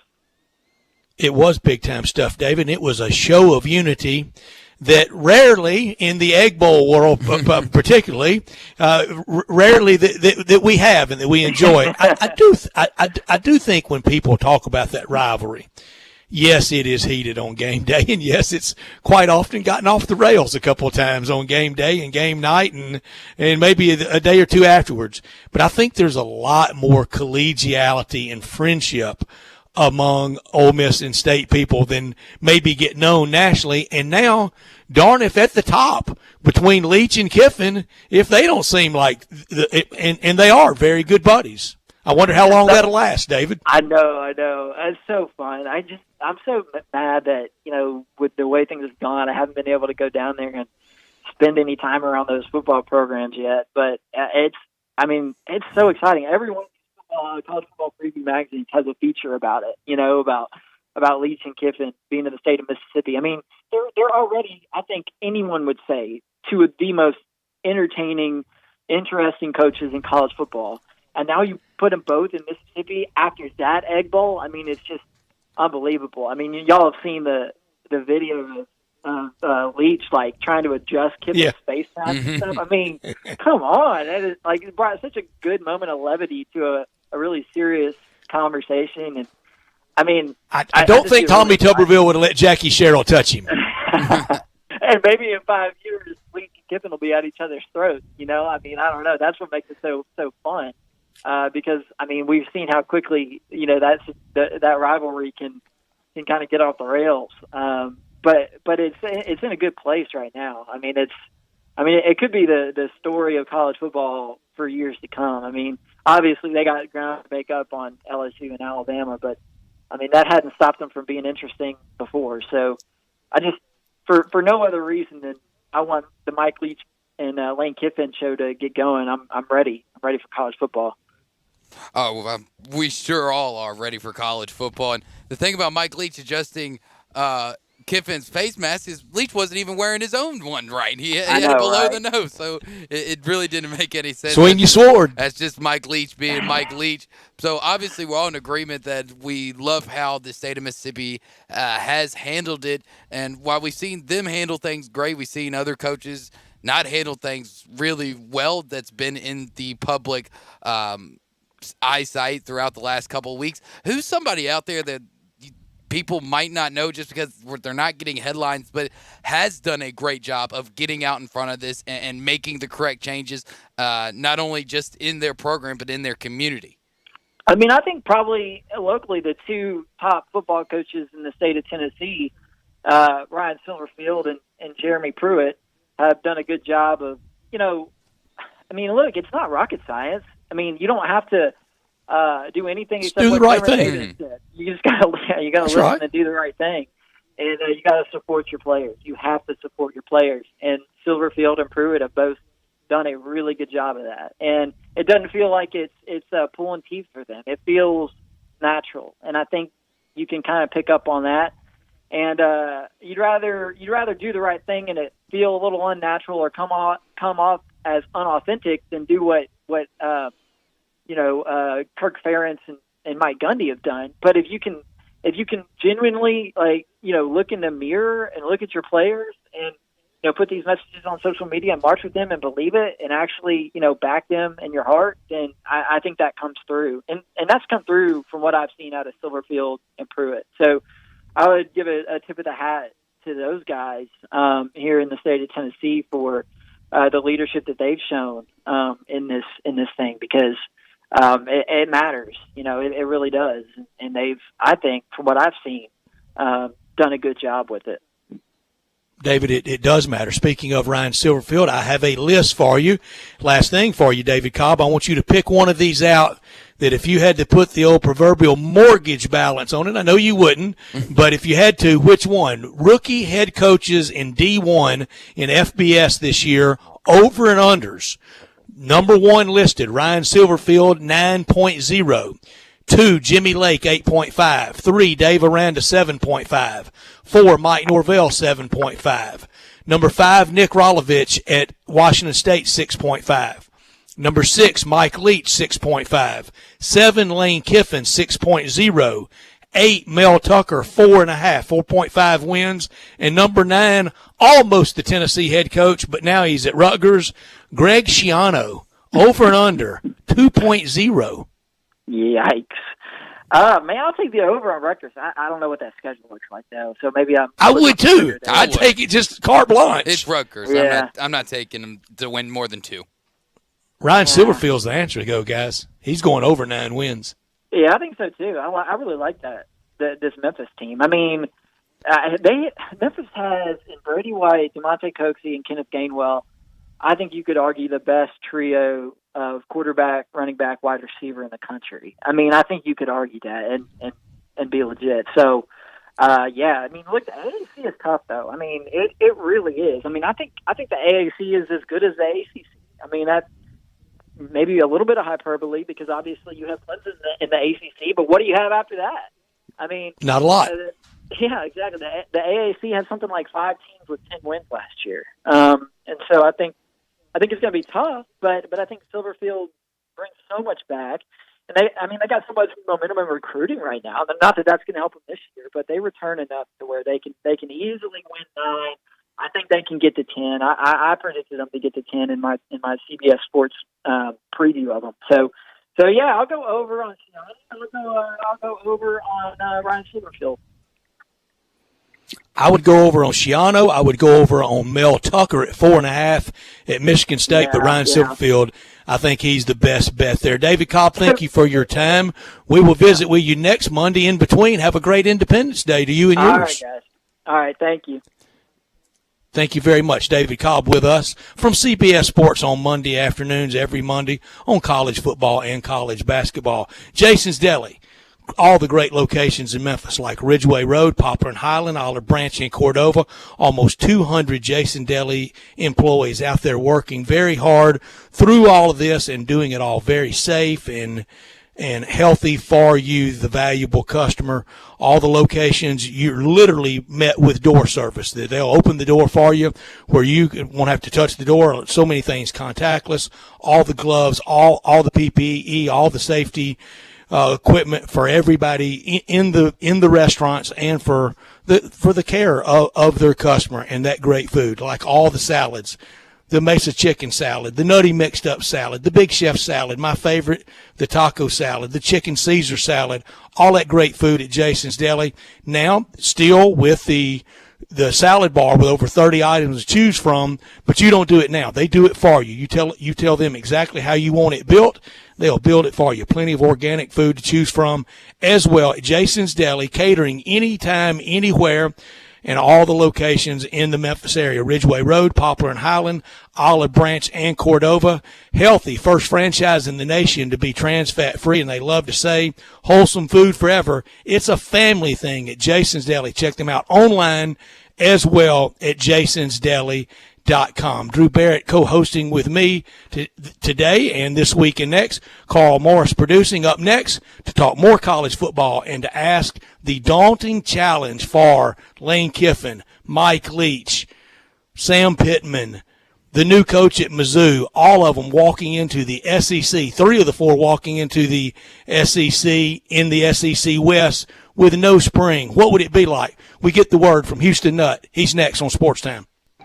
Spend your lunch with Greg Gaston and Eli Savoy on Sports 56 middays, delivered by FedEx. Weekdays from 10 to 1 on Sports 56, 96.1 and 87.7. Did you know nearly 40% of men under 40 and over 75% of men over the age of 40 experience sexual performance concerns? At the Memphis Men's Clinic, their experienced physician performs a comprehensive evaluation that determines which specific issues may interfere with your sexual performance. These issues can vary and range from anxiety to medical issues, low testosterone, or erectile dysfunction. The Memphis Men's Clinic has evaluated hundreds of men of all ages over the years and reestablished a normal sexual life. The Memphis Men's Clinic will work aggressively to resolve issues and allow you to restore your sexual health and overall well-being. That's the Memphis way. If you're 20 years old or 90 years old, come and get cared for the Memphis way. Treatment that's based on your specific needs after a professional clinical evaluation by their experienced board-certified physician. Call the Memphis Men's Clinic today at 901-443-0475 or visit memphismensclinic.com.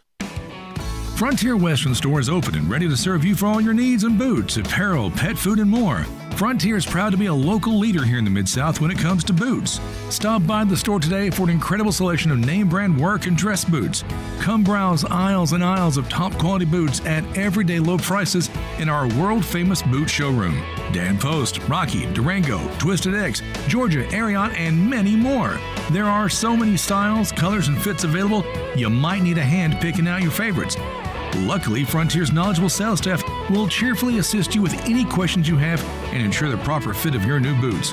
Frontier also has an amazing selection of jeans and shirts by Wrangler, Ariat, and Carhartt, as well as a fully stocked women's boutique department with thousands of tops and dresses at unbelievable prices. New arrivals often. Frontier Western Store, 5880 Gilman Road in Olive Branch, and on the web at frontierwesternstore.com. Family owned and operated since 1967.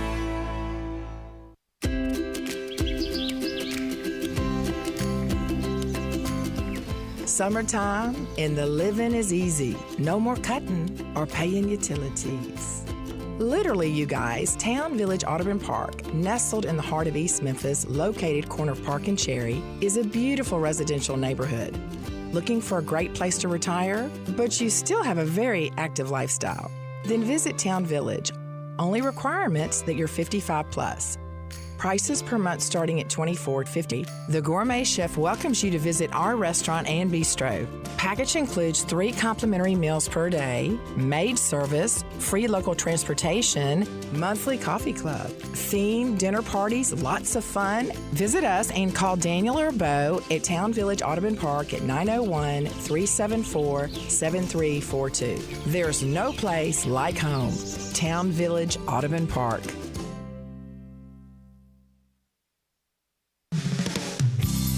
DeSoto Auto Sales specializes in late model cars with low mileage. They have the highest standards in the car industry. All of their cars are test driven, checked out from head to toe. Unlimited inventory, every make and model. And if it's not on the lot, they'll find it for you.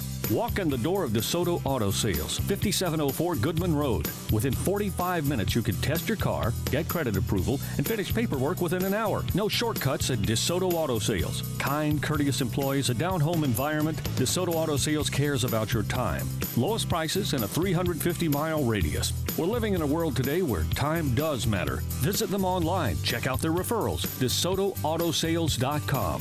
Very proud to serve DeSoto County and other surrounding areas. DeSoto Auto Sales, 5704 Goodman Road. Call 662-890-7184. 662-890-7184. Come on down to DeSoto Auto Sales.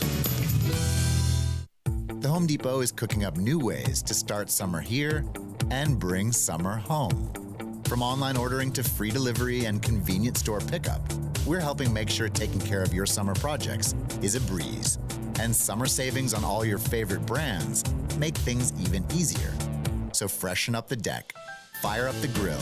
Summer's here, and it's as close as your own backyard. The Home Depot. How doers get more done.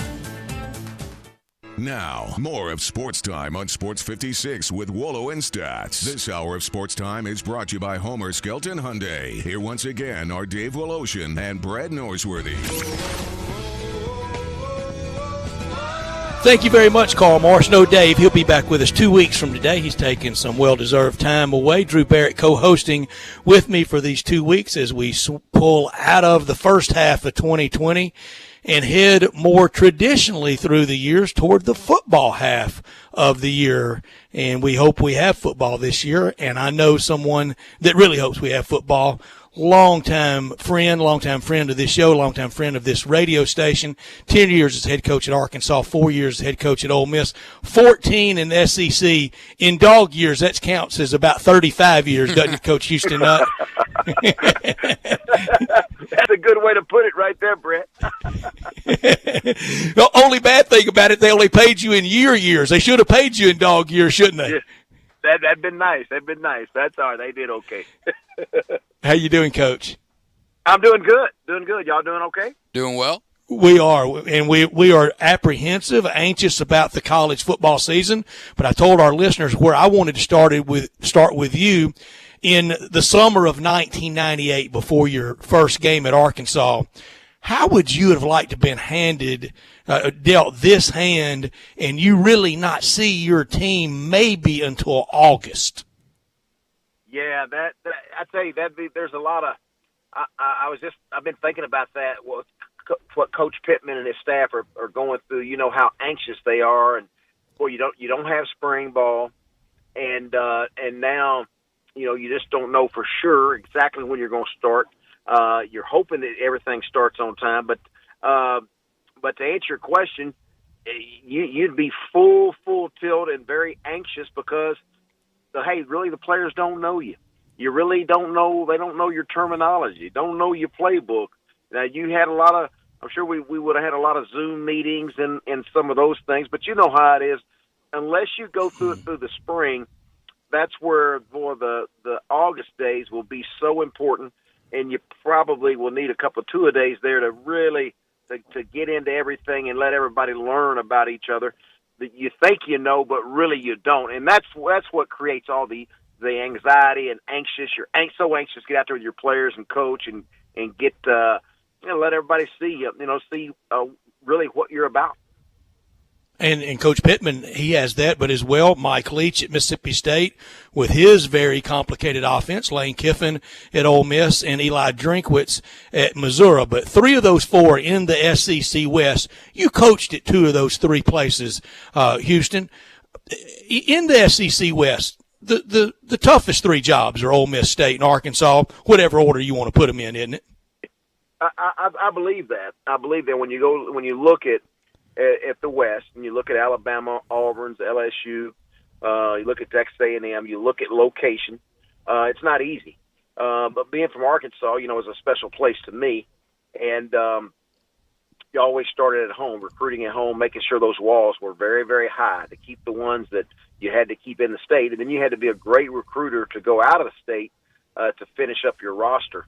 But I tell you, that's a tough conference. Some people, some years, any given year, you could say, SEC West period may be the best conference in America. I know there's some years I felt that way, but it's just good football and great athletes. Yeah, and Coach, we're in this unprecedented time where nobody really knows what's going to happen, when we're going to start, or even if we start. And in normal years, a lot of people say you learn the most from week 1 to week 2 after you finally start hitting somebody else instead of yourself. How long until the season, if, say, we don't get started practice till August, until coaches actually really start to figure out what they have? Yeah, well, that's a good question. That's tough. That's what you don't know. I want to go back, though. I was having this exact conversation a couple of weeks ago with a former coach, and one of the things we talked about, I know sometimes people don't want to hear, well, back when I played, but I'm going to tell you, when I played for Lou Holtz and Coach Broyles, you would go home for the summer, and you'd go get a summer job. You remember that, Brett? You go home. Yeah, you go home, get a summer job. Now, they want you to stay in shape, but the bottom line, everything was built towards the first day of conditioning tests, August 2nd or 3rd. And so when you look back at those days, sometimes, the quarterbacks would come in a couple of weeks early or a week and a half early. But for the most part, everybody went home, got a summer job, got a little hamburger money, gas money, come back ready to go, and everybody was very anxious for the conditioning test. With Jimmy Johnson, it was 16 110s at Oklahoma State. I remember it like yesterday. Everybody's scared to death. Heat index 112. We got to make these 16 110s, and if you're a skilled athlete, you got to run it in 16 seconds. If you're an offensive lineman or D-line, you got to make it in 18 seconds. And that was a real. The coaches knew immediately who really worked out and trained, who was ready, and that was the start of it. And then you took the month of August and you got ready. Where nowadays, you fast forward, we're so used to it's year round. It's year round where the players stay on campus, and a lot of times in the summer, especially when you have great leadership in the locker room, hey, the pass scales, offenses, receivers versus the DBs, 7-on-7, hey, they did it on their own without the coaches. And the strength coach was hands-on, running them, lifting, and everything was, in sync. And so there's a lot of times, Brett, I thought, it'd be good if we had 10 days where they just get away, because with academics, going to summer school, workouts, it was a year-round job. And so I remember telling Don Decker, our strength coach, every year I said, hey, you're going to give them a little time. Let's give them at least 7 days before they have to report. They've been here all summer. They worked out good. June, July. Actually, some of them stayed here through May. And May, June, July, they've worked good. Go give them 7 days to go home, catch a rest, and then come back, and we'll be ready to go. And there wasn't any conditioning test. Why? Because they've been running all summer. So They're a lot of shape. different ways to do it. Coach Houston Nutt with us. You can follow him on Twitter at CBS Coach Nutt, and he is with CBS Sports, and we see him all over the place on Inside College Football during the college football season. Coach Nutt, I can remember how mad Lou Holtz got at Burt Locke for missing reporting with the freshmen because he was pitching for Locke Plumbing in the American Legion baseball tournament. No question about it. No question about it. Hey. He didn't care. Coach Holtz's workouts. No, but though Bert, he could throw that baseball. And, of course, Pine Bluff, that group, their team was phenomenal. They were awesome. They were. Coach Houston up with us. Coach, what would you prefer? Would you prefer getting the no spring for all these new coaches like we mentioned, like Leach, Kiffin, Pittman, and Drinkwitz, or would you rather be running for the United States Senate like Tommy Tuberville's doing? I'm gonna let Tommy Tuberville handle that U.S. Senate. I'm gonna stay with really what I know. I like this football part of it. Yeah, Coach, I would definitely choose being a football coach over politics any days, because the only people that age faster than football coaches are politics to begin with. Being a former coach at Ole Miss, how do you think Ole Miss and Mississippi State have handled the controversy over the flag? Yeah, it's tough. I remember, I don't know if y'all remember this, but about my third year, we had 2 great years. First 2 years were awesome. We had a lot of seniors, a lot like the 98 group at Arkansas that hadn't been to a bowl. Michael Orr, Dexter McCluster, Mike Wallace. Ray Jerry, Mike Wallace, all the good guys, good players.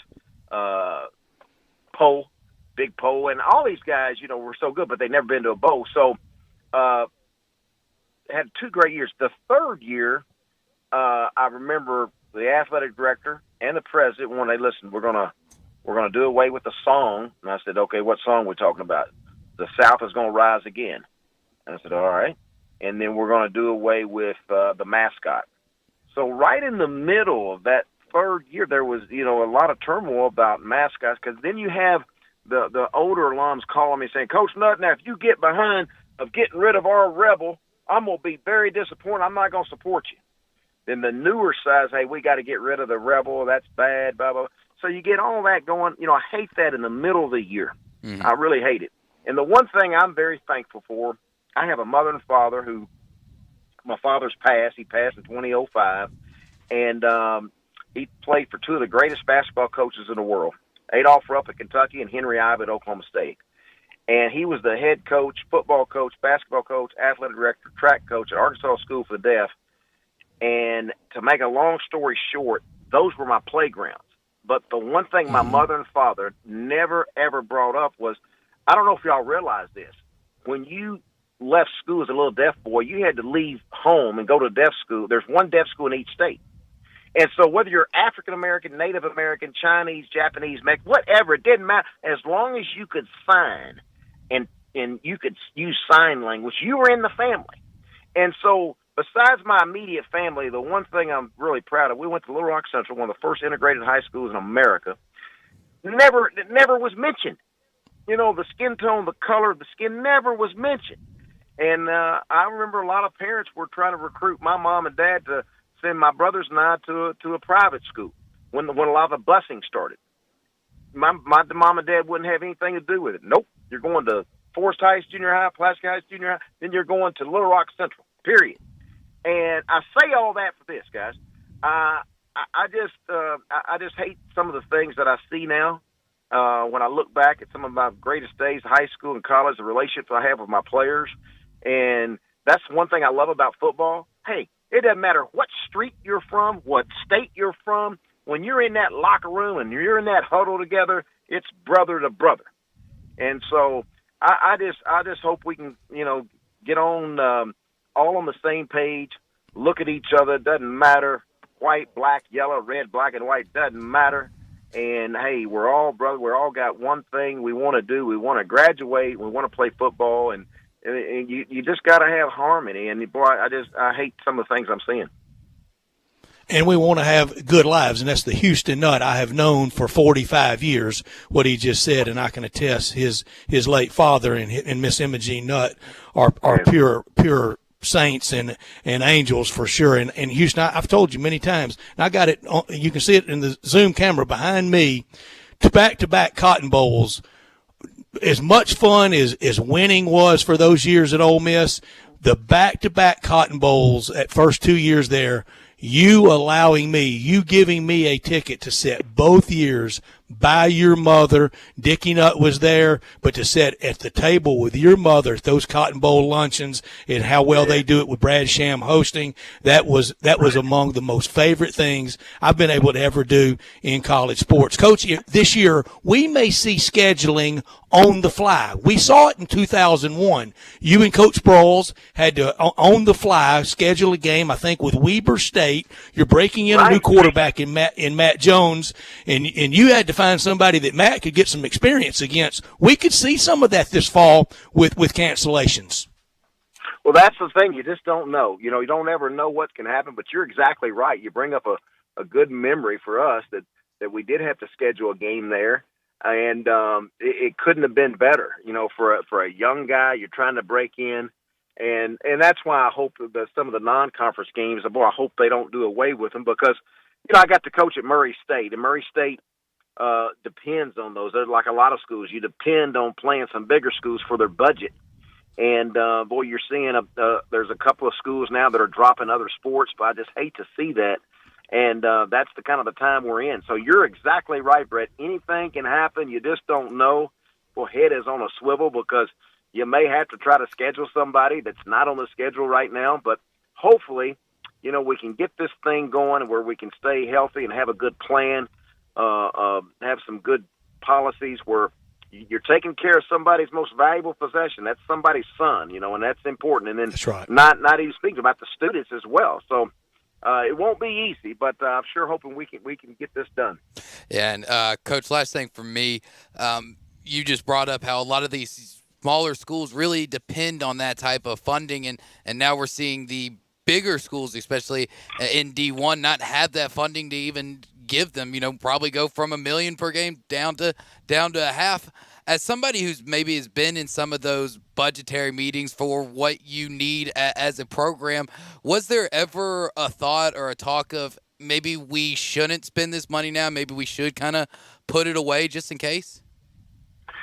At Arkansas, Coach Broyles allowed me to be in on every budget. He allowed me to look at Ole Miss. That the athletic director there would not let me.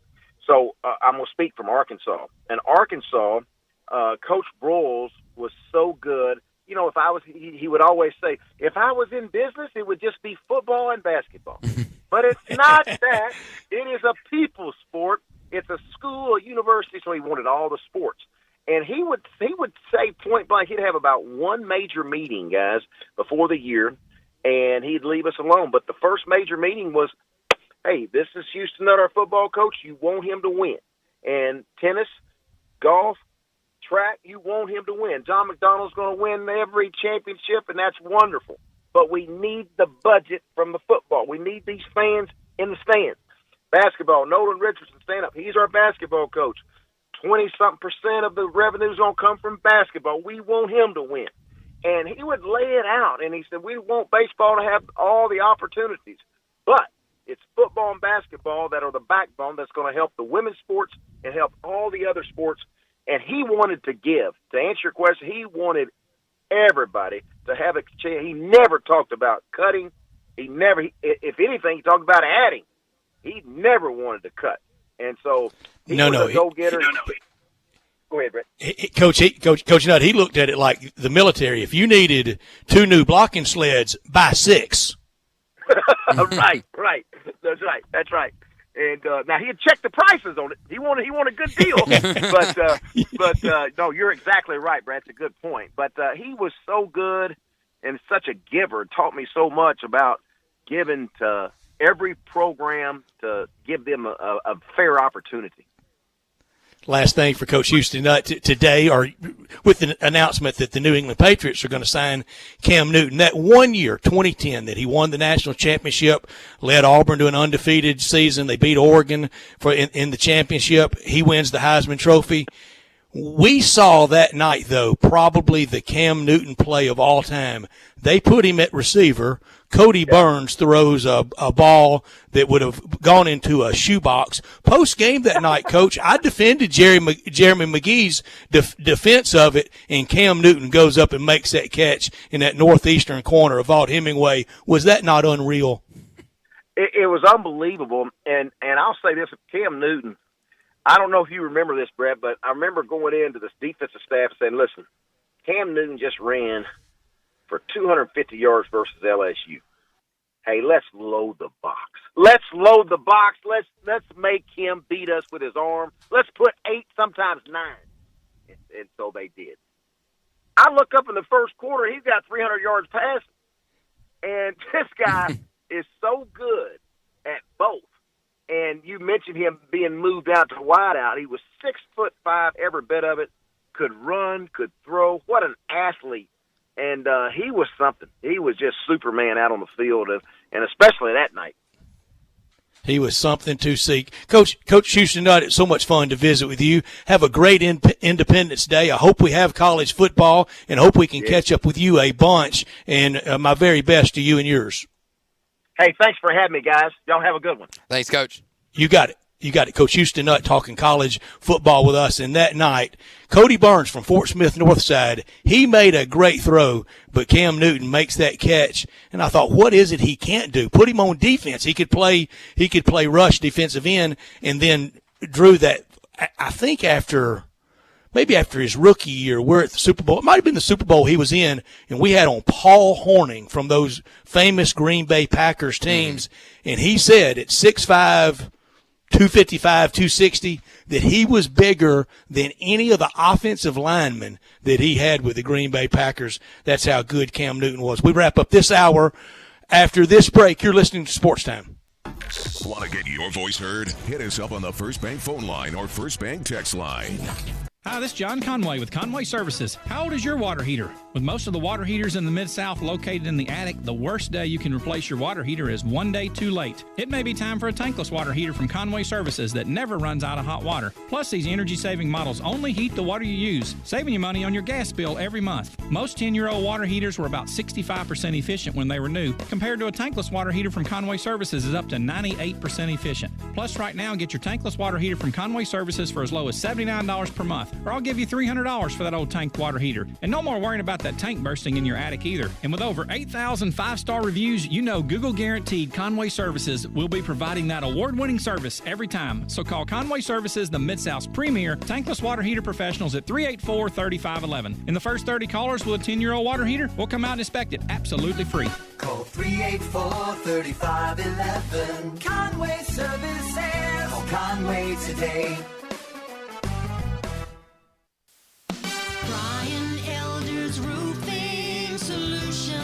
Chris Price here for Brian Elder Roofing. The storms we've had over the past several months have been devastating to our communities. The rainy season is ahead. You may have not even noticed the dripping in your attic, water stains throughout your home, or even worse, mold and mildew. Please call Brian Elder Roofing and we will send out our project managers to assess any damage. We will not try to sell you a roof if all you need is a repair. We will measure your roof from outer space. 0% for 60 months, even no payments till 2022 are available with approved credit. If you've noticed missing shingles, water stains, leaks in your roof, call us before you call your insurance company at 867-0303. That's 867-0303, and we will provide a free, thorough inspection of your roof's condition. Call 867-0303. Brian Elder's Roofing Solutions. You'll see the dedication in every single step. You'll see it in the smiles when smiles are hard to get. You'll see it in the little things that add up to success. The caring and passion are the things that we love best. Wolf Chase Limb Brace is your Mid-South provider for orthotics and prosthetics. They are an ABC accredited facility and their practitioners are ABC certified. At Wolf Chase Limb Brace, their services include artificial limbs, legs and arms, braces of all kinds, and custom molded inserts. You can call them today at 901-507-7821 for their location on Highway 64 in between Germantown Parkway and Appling Road, or visit them at their new location in Jackson, Tennessee. That number is 731-660-5900, or visit them on the web at wolfchaselimbembrace.com. Wolf Chase Limb and Brace. Hi, folks. Bob Burkhammer for Sunrise Chevy. Good news for new and used car and truck buyers. The Sunrise Chevy Ranch has a great selection of new and used cars and trucks, rebates up to $6,500, and interest rates low as 0%. At sunrisememphis.com, you can select your vehicle, get your trade appraised, arrange financing and delivery. We'll deliver right to your doorstep, disinfected and ready to go. No matter what your past credit, Sunrise wants to get you financed. Immediate financing with next to nothing down. Need service or body work? Bring it to Sunrise or schedule an appointment online. Find new roads to Sunrise Chevy, 385 in Houston Levy, Collierville. Now, more of Sports Time on Sports 56 with Wolo and Stats. This hour of Sports Time is brought to you by Homer Skelton Hyundai. Here once again are Dave Woloshin and Brad Norsworthy.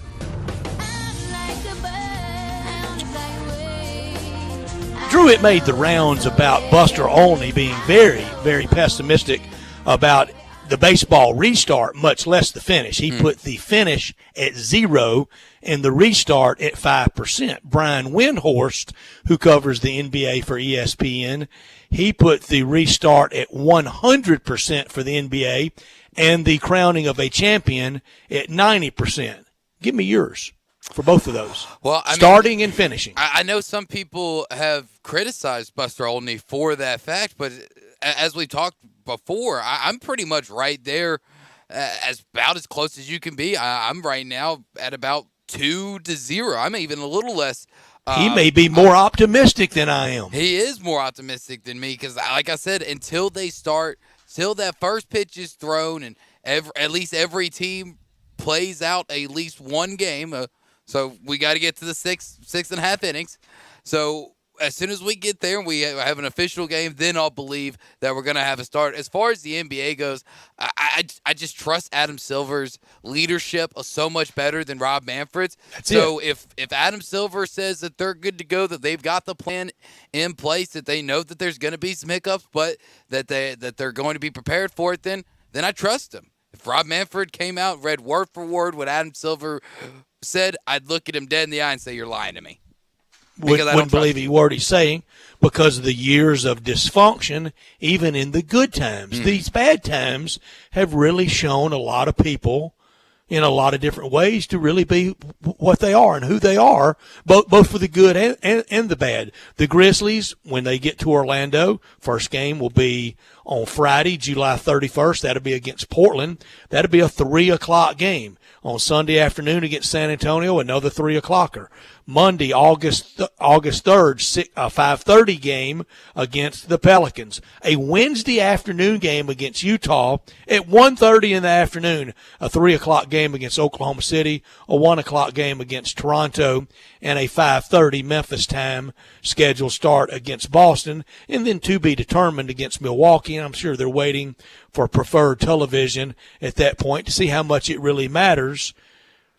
That's a lot of matinee baseball. Or basketball. Yeah, it's a lot of day basketball that really aren't used to unless it's MLK Day here in Memphis. And I right now, according to the schedule, only 4 games be televised out of the 8. I'd like to see somehow that we can watch all 8 because I'm just so starved for it. I want to have it in the background during the show while we're having matinee basketball during our little time slot. I want to be able to watch Ja Morant and Jaren Jackson Jr. and the rest of the Grizzlies play as much basketball as possible because I've been so starved for it for the last almost 4 months now. I don't ever remember. You mentioned other than on this national celebration on Martin Luther King Day on that Monday, I don't ever remember a Wednesday at 1:30 game. Yeah, I do not remember a lot of matinees. It's mostly every game starts at 7. I'm sorry, Carl? Be on Christmas sometimes when they're Christmas, that's all true. day. Yeah, but the Grizzlies haven't been. I'm talking about just Grizzlies specific when they've played at that time. And for that matter, even on Saturdays and Sundays, I don't ever remember a Grizzly Saturday afternoon game. That's always Tigers play in the afternoon, the Grizzlies go at night. I think the and earliest then Sunday afternoon, 5, some 5 o'clock. That's the earliest that I think during the season the Grizzlies ever actually played. So it'll be something to get used to. By that point, give it to us. Maybe we'll have the overlap with baseball and the PGA Tour rolling on. That could be a very busy last week of July for us with golf tournament here and baseball restart and NBA restart. We'll have a busy final hour that starts in a few minutes. It'll start with Kevin Sweeney from College Basketball Central. Drew in for Dave. Carl Morris producing. This is Sports Time. Kevin Sweeney next.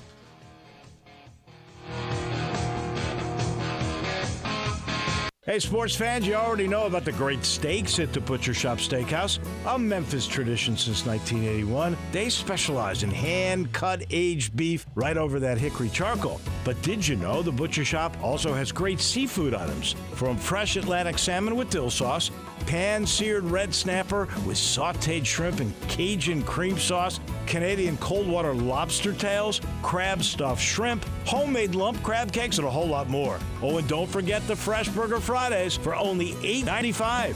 Come in, enjoy a fantastic dinner at the Butcher Shop. If you need a great private party, the Butcher Shop is your place. 6 different private rooms, seating from 12 to 250, all equipped with audio-visual. Rehearsals, business dinners, luncheon, weddings. You call the Butcher Shop at 901-757-4244. Or you can visit the website at butchershop.com. Just drop in, 107 South Germantown Parkway. Family Leisure's here to make staying at home more enjoyable for you and your family this summer. Complete pool packages starting at $15.99. 24-foot pools only $19.99. 4-person spas starting at $19.99. Swim spas starting at under $10,000. We are offering contactless purchasing, deliveries, and curbside pickup. Give us a call to schedule an appointment or to place an order. Stay safe with Family Leisure. Gateway Tire and Service Centers has a beautiful new state-of-the-art location at 5275 Summer Avenue. And for the entire month of June, the new location on Summer has a great Father's Day special. Buy 3 tires and get the 4th at no charge. Visit the new Gateway Tire and Service Center with 28 bays for quick service, super safe with curbside service or lounge seating 6 feet apart. Check out gatewaytireservice.com for coupons too. The new Gateway Tire and Service Center, 5275 Summer Avenue. Call Matt for details. 901-683-8335. We are Sports 56 WHBQ Memphis, WIVG-FM Tunica Memphis, and WPG-FLP Memphis, Flynn Broadcasting Stations. Welcome back to Sports Time on Sports 56 with Wallo and Stats. This hour of Sports Time is brought to you by DeSoto Auto Sales. Here once again are Dave Woloshin and Brett Norsworthy. Final hour on this Monday that has flown by. We catch up with our friend Kevin Sweeney. We hadn't talked to Kevin in a while from College Basketball Central, founder of College Basketball Central and the co-host at College Basketball Central podcast. This hour brought to you every day by DeSoto Auto Sales down on Goodman Road, 5704 Goodman Road. Go online and check out the many, many happy referrals of repeat customers at DeSotoAutoSales.com. 662-890-7184. All the cars test driven, all the cars checked out bumper to bumper, unlimited inventory at DeSoto Auto Sales. If it's not on the lot, they'll go out and find it for you. No shortcuts taken. You walk in, you're treated like family at DeSoto Auto Sales by kind, courteous employees, laid back atmosphere, no high pressure sales. They want you to enjoy the ultimate car experience. They know we're living in a world today that time matters, and that's why within 45 minutes, you've test driven your car, credit approved, paperwork completed, and you're gone in your new car in time to do it over your lunch hour or immediately after work. Not more than 45 minutes to an hour at DeSoto Auto Sales at 5704 Goodman Road, 662-890-7184. Come on down to DeSoto County for that town and country experience at DeSoto Auto Sales. Kevin Sweeney covers college basketball in Chicago so very well. He founded College Basketball Central. He's on Twitter at CBB_Central.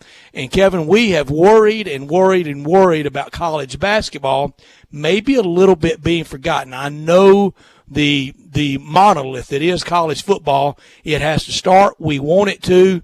But I'm worried for college basketball. Do you think enough attention is being paid to college basketball coming out of the virus? Yeah, I mean, I think it's a complicated situation, and thanks for having me. I think the consensus among administrators is let's make sure we get football off the ground, and we'll be screwed if we can't anyway. And then once we get football off the ground, then we'll deal with college basketball. I think college basketball also has a little bit more flexibility in that, say things do go poorly in the next couple of weeks and months, and they say, okay, well, the fall is not an option. College basketball could pretty easily transition and start a season in January and play through probably April or May. That would be a lot more doable than the kind of massive challenge that would be moving college football. So I think it's been a wait and see approach from administrators, from coaches, from everyone.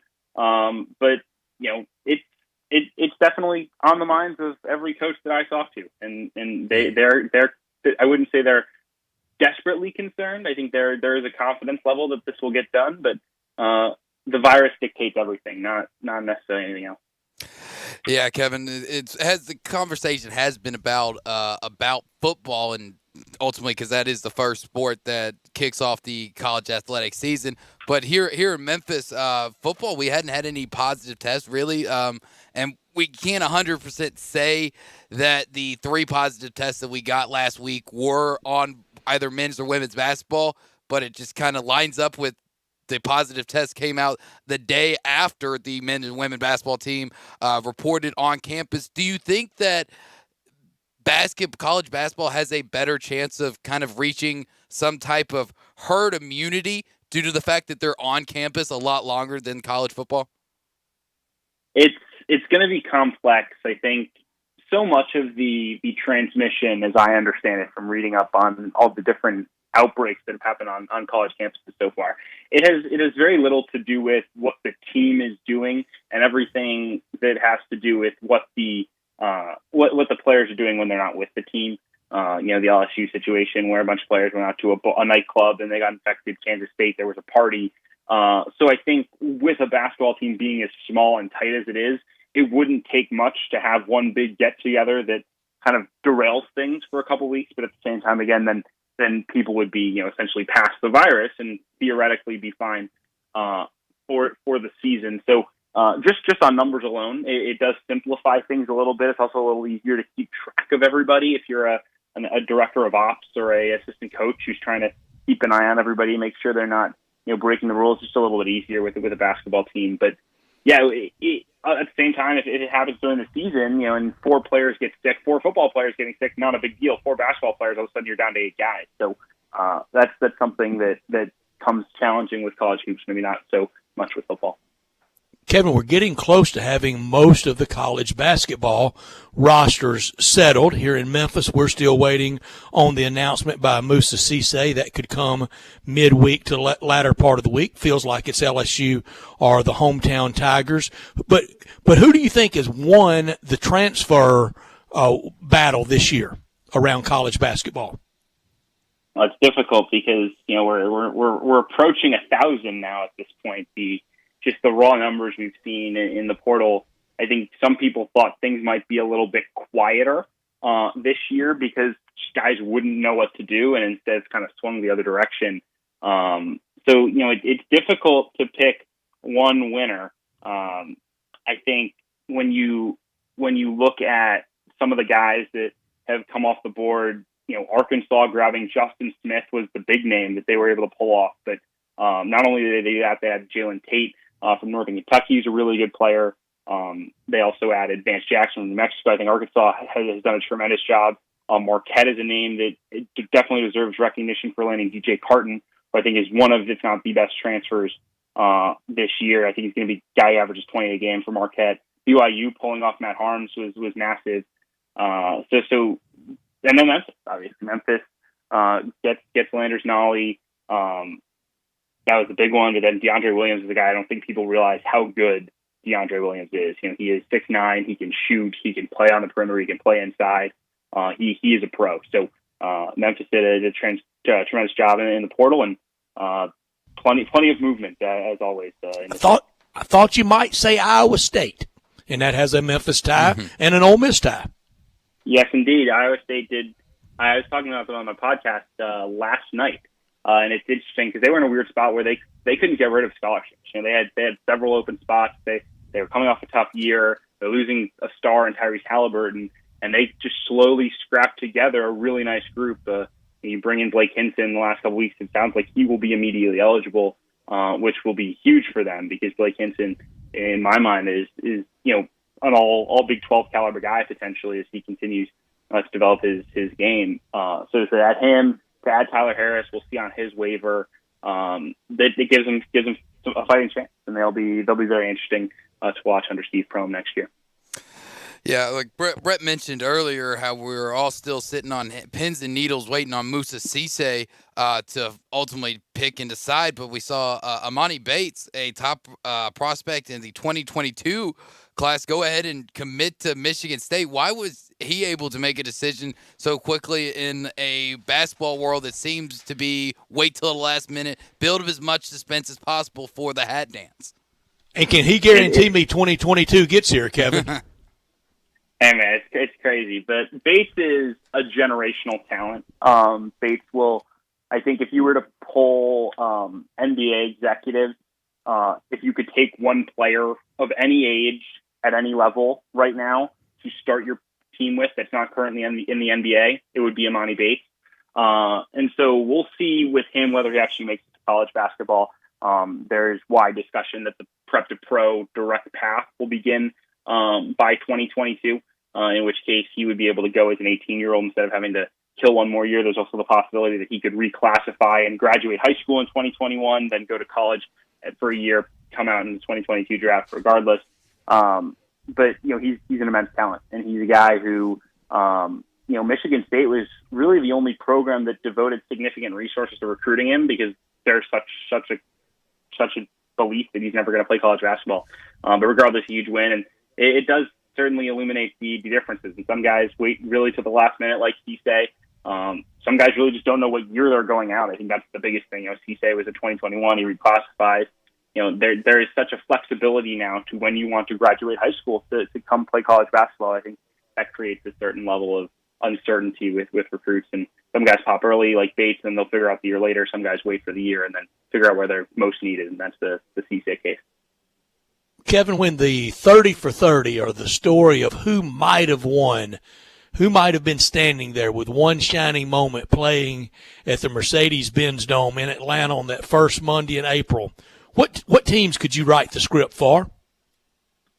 Man, it's so difficult and it's sad because I think there was no elite team in college basketball. That was the common refrain, but there was going to be just an incredible tournament, I think, in terms of the depth that was on display. So many teams I thought had a chance. I think Kansas, to me, was clearly the best team. They had two superstars in Udoka Azubuike, which is so difficult to handle in the post, as well as Devon Dotson, who's just a terrific point guard. But I think Gonzaga was right there. This was a very legitimate chance for them to get their national title that they continued to chase. They had a really terrific year with a lot of veterans, and we'll see if they'll obviously get again, like every single year, just because of the way that they recruit at this point. Like they're getting 4 and 5 star recruits, just like a Duke or Kentucky would. But whenever you have a team like that, there's a feeling of what might have been. Mm-hmm. Kevin, we talked about COVID, but the other big thing going on in the world today has been the tension racially and socially. Why do you think college basketball coaches have ultimately been able to set themselves apart for how they've handled all of this, not only in their teams, but in their communities?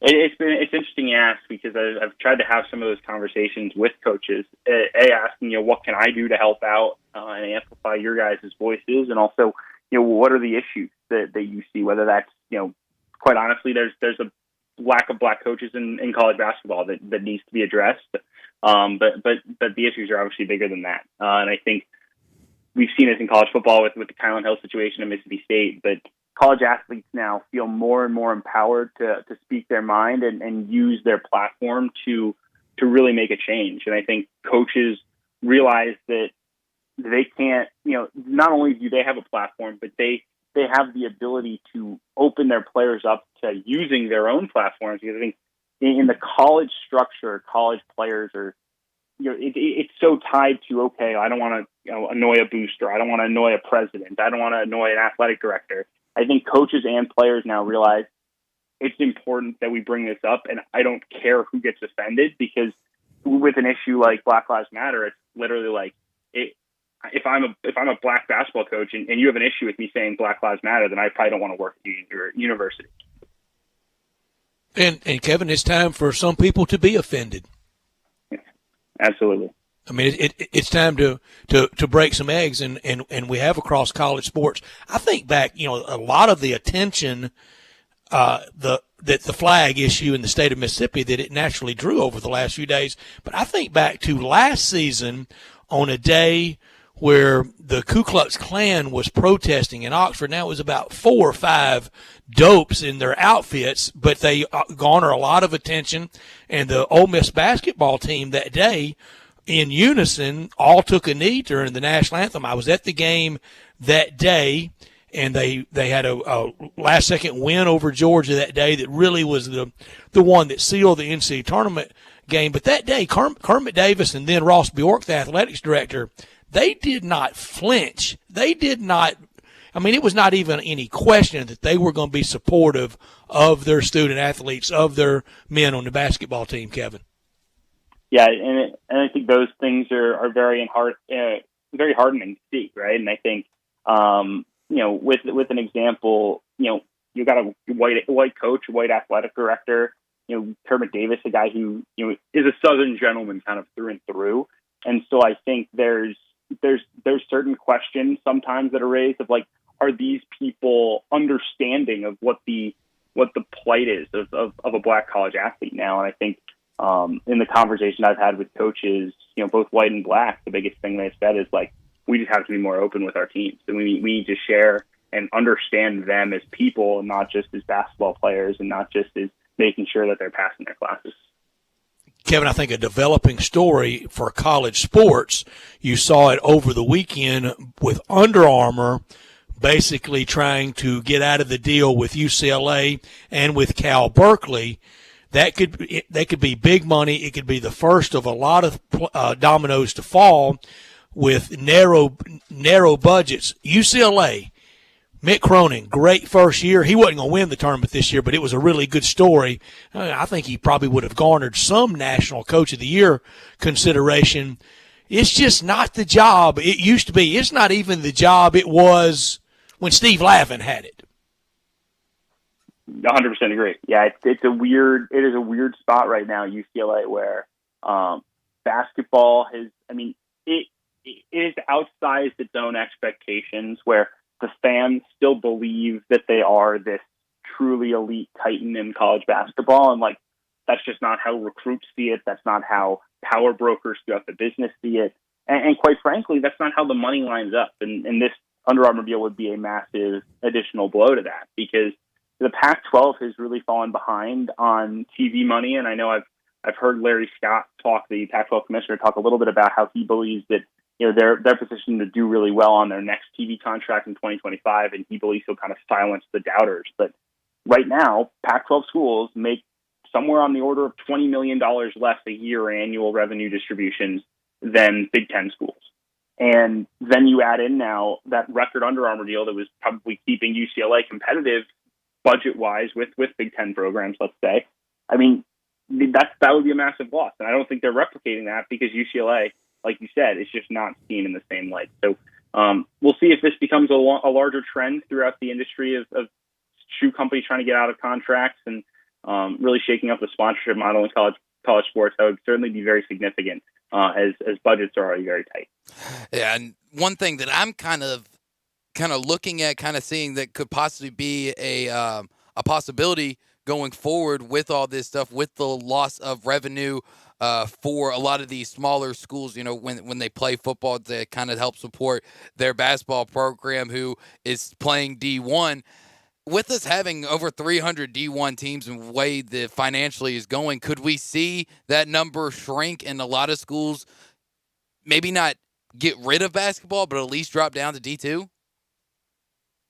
It's going to be really interesting. I think as long as a season gets played this year, we save ourselves from an Armageddon of sorts that could come. Because, yes, like there would be revenue losses, especially if you can't play in front of full stadiums or even empty. If you had to play in empty stadiums, there's a lot of mid-major and low-major programs that rely heavily on ticket revenue and would struggle to do it this year. But if we lost a year, then I think we'd be really talking about schools really reevaluating the position of athletics at their universities.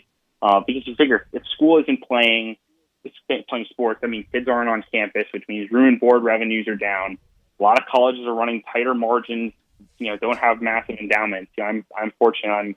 I'm closest to Northwestern, which is, a $10 billion endowment, and they will be fine no matter what happens this year, in the year to come. But there are a lot of colleges that have $50 million and $100 million endowments. And when you get faced with something like this that could hurt room and board revenue, then massive cuts come, and sometimes that's athletics. And we've seen some non-revenue sports get cut already throughout D1. We've seen some junior colleges specifically just canceling sports for the year to try to save money. And I think if we were to lose a whole year, then we could see some drop downs from D1 to D2, or maybe even to D3, because that's where the big savings comes with the scholarship money.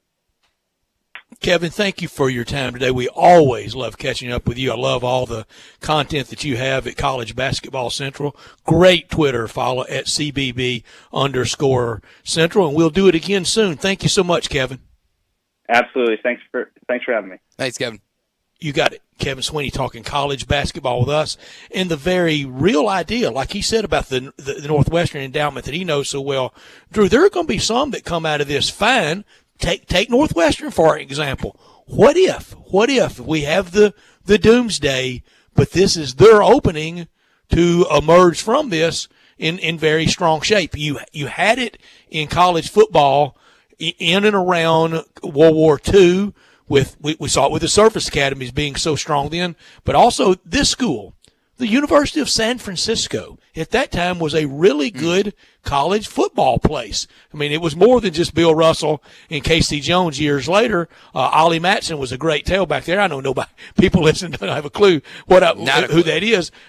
I understand that, but you could see some different names emerge even out of Doomsday and maybe get a foothold on being the power going forward. Yeah, I mean, unfortunately, that could happen where we do have a power shift in college football and college basketball of just the universities that are able to stay alive. I mean, if you were one of these universities that don't have the big endowment, didn't have anything set aside for a rainy day, didn't have the doomsday plan set just in case something like this was to happen, I mean, it could take hopefully it doesn't, but it could take years to get back, or you could be like a University of San Francisco and kind of just be forgotten.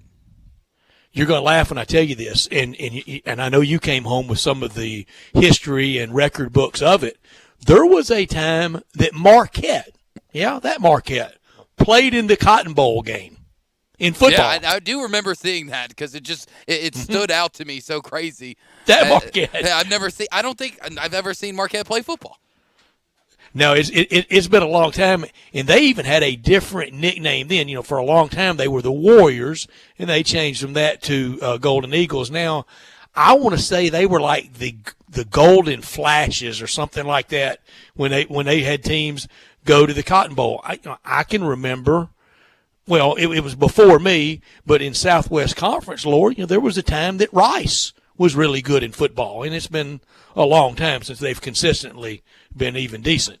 Yeah, and it's just crazy of how the landscape of college athletics change. You know, when you have old conferences like the Southwest Conference, where it's not really about budgets and who's the best, it's more regionalized. It helps everybody grow, and as soon as we get away from that type of thinking in college athletics, then teams do ultimately sit down. I mean, I don't think you're ever going to see a school like UTEP, then Texas Western, ever really have a legitimate shot at winning a national championship in college basketball.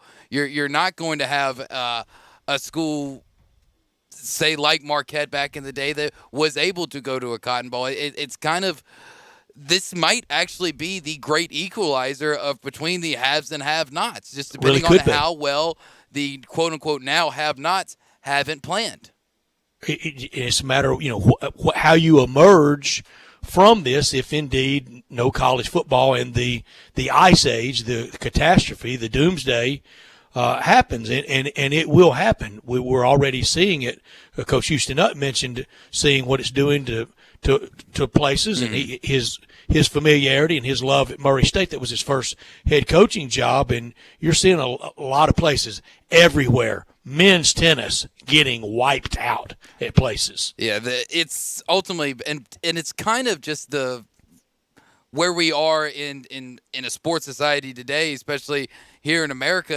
And it's nothing against those hardworking men and women who play tennis. I mean, they're just as committed to their sport as anything else, but it's just not popular, and it's not. It's just not. And here's the thing, and it's not Americans on those teams. A lot of those teams are foreign players. A lot of players at Memphis are from over in Europe or down in South America, where the sport is a lot more popular. So I guess it's a little bit easier to kind of let it go. I know early in this I said what it would do to minor league baseball, and it has. I said what it would do to American male tennis, and it has. What it potentially could do to other sports we're seeing kind of play out, and if we don't have some resolution, and now everybody knows, you've had David Stern kind of parrot what Jay Monahan said last week. we're just going to have to live with it to some degree. Now, that's easier for the professionals to say than for you to say to, somebody's 19, 20, 21-year-old child. Yeah, it's a lot easier to tell the professional athlete, hey, we're gonna gamble on it. We're gonna hopefully it doesn't turn out as bad as some people are saying. Hopefully it's on the lighter side. It's a lot easier to tell that guy that's getting paid to play this sport than it is to, tell the player who's not getting paid. I mean, is getting education, but we know that's not even on the same playing field as getting paid professionally. But you don't only just have to talk to that player.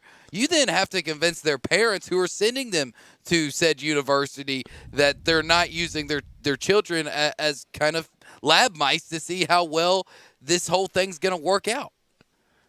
And I know it's been discussed, but also for the older coaches like Mike Krzyzewski, like Jim Boeheim, like Bob Huggins, like Rick Pitino, like Roy Williams, and like Leonard Hamilton. And we've seen Roy Williams with medical episodes, like 69-year-old Nick Saban. You can appear to be hale and hearty, but if you get this, I saw a story last night on a couple in their 40s. The couple were hospitalized together, and they said, we never thought it would happen to us. We're not smokers. We were in good health, and both of them in the hospital. I know one thing that'll make you feel good. It'll be good for your stomach. It'll be going to the commissary, either the new Collierville commissary at Houston, Levy, and Poplar, or the original in Germantown. Memphis-style barbecue and ribs, delicious, and it screams Memphis-style great food. Begin that barbecue feast at either place with some great appetizers like the cheese plate or the tamales or the barbecue nachos, the smoked chicken wings. You can make a meal out of that. Then dig into the ribs of the barbecue shoulder.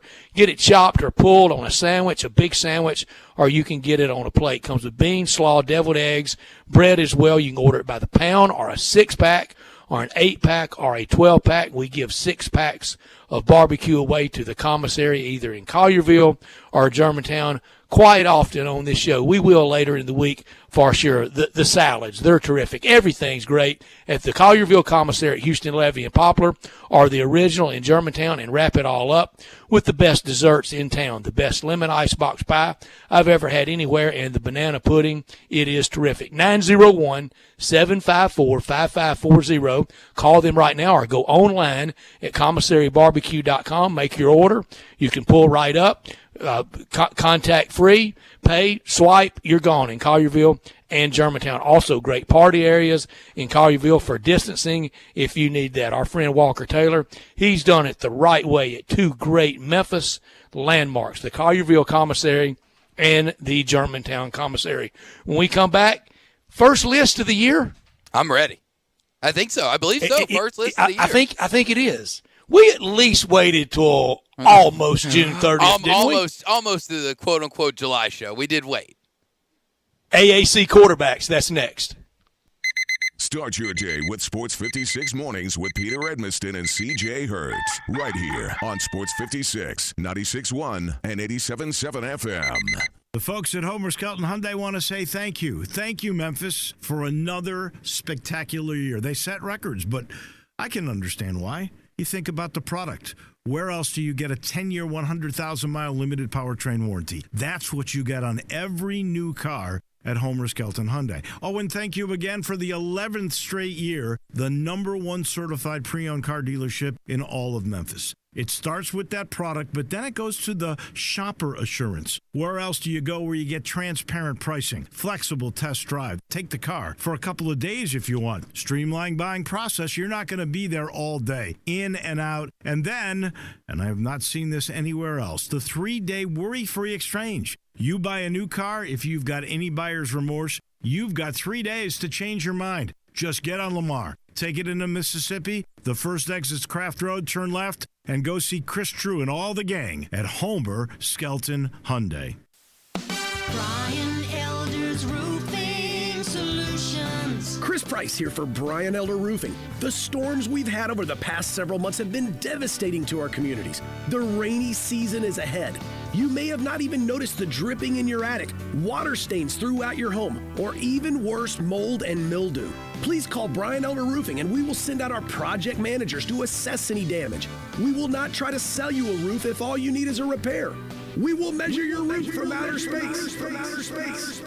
0% for 60 months, even no payments till 2022 are available with approved credit.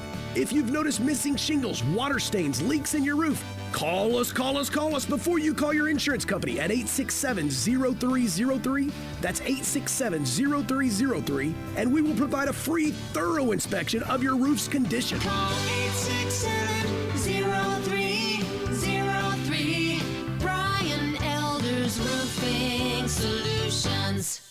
Central Barbecue is committed to the health and safety of this community, who has supported Central for almost 20 years. Central Barbecue is still open for business with to-go and delivery options to serve the greater Memphis area with the same great barbecue you have come to know and love. With 4 locations to serve you, from downtown, midtown, and East Memphis, you can order your favorite barbecue and enjoy everything on the menu in the comfort of your own home. Call your nearest Central Barbecue location for more information on delivery and to-go options today. Looking for a great place to deposit your money? Try First Bank. Competitive CD rates, a money market that moves with Wall Street prime and interest-bearing checking account options. Not to mention their friendly bankers who make decisions locally. To find out more, stop by one of First Bank's 3 local branches. 6482 Poplar Avenue, just east of International Paper. 8398 Highway 64 across from Wolf Chase. And 6280 Highway 64 in Oakland. Or visit firstbankonline.com. Member FDIC. Welcome back to Sports Time on Sports 56 with Wallo and Stats. This hour of Sports Time is brought to you by DeSoto Auto Sales. Here once again are Dave Woloshin and Brett Norsworthy. Tomorrow at this time, we will do our first half of 2020 top 5 local and national stories. In order, Drew, in order. In order. I'll put them in order. I'm not going to do any notable mentions either, because it's going to be 5 really, really depressing stories, and there's really nothing you can do about it. There's no brightening it up when you had sports for only 3 out of now 6 months, and not even really 3. Yeah, about 2 months and 2 weeks. We've had more days this calendar year without sports than we've had with it. And usually to this point, we would not have had a single day without NBA, college basketball, college football, NFL, or Major League Baseball. Something from one of those 5 sports would have encompassed at least one day up to this point. Next week would have been on the Monday when we had the home run derby, no baseball. If you count the All-Star game, I don't. And then the Wednesday, the day afterwards. That's usually the first break, and then right back around to that point. There's a spot or two sometimes in October that if the baseball series aren't extended, you can have a day without anything, but you have a lot of action and some of that college football at that point. May even have the NBA start early like they have the last few years in early October. But this year, more days without sports than with it. I mean, right now. And we've kept our sanity, I think. I don't know how, because I think just in this year alone, in the last 3 months, it's been more days without sports than I've had in my entire life. Mine as well. I mean, I can't think that in 25 years there's been over 90 days without a sporting event that I could watch. And most of the days, those 25 years I have. The idea that on June 29th, and it'll be tomorrow, and it's going to be another month, and unless and until I can, if I can, and if I can't, I understand it. And that's one of the things that will happen with this year if I can't go to the golf tournament. Last sporting event for me to go to live Tuesday night, March 10th, Grizzlies and Orlando at FedEx Forum, and it felt on edge that night. I had somebody tell me that night there of some import with the Grizzlies, this could be shut down night after tonight. Well, the next night was Rudy Gobert night, and it has been shut down until then. If we can get college football going in the AAC, we know, ranking their quarterbacks, where Brady White at the University of Memphis will rank.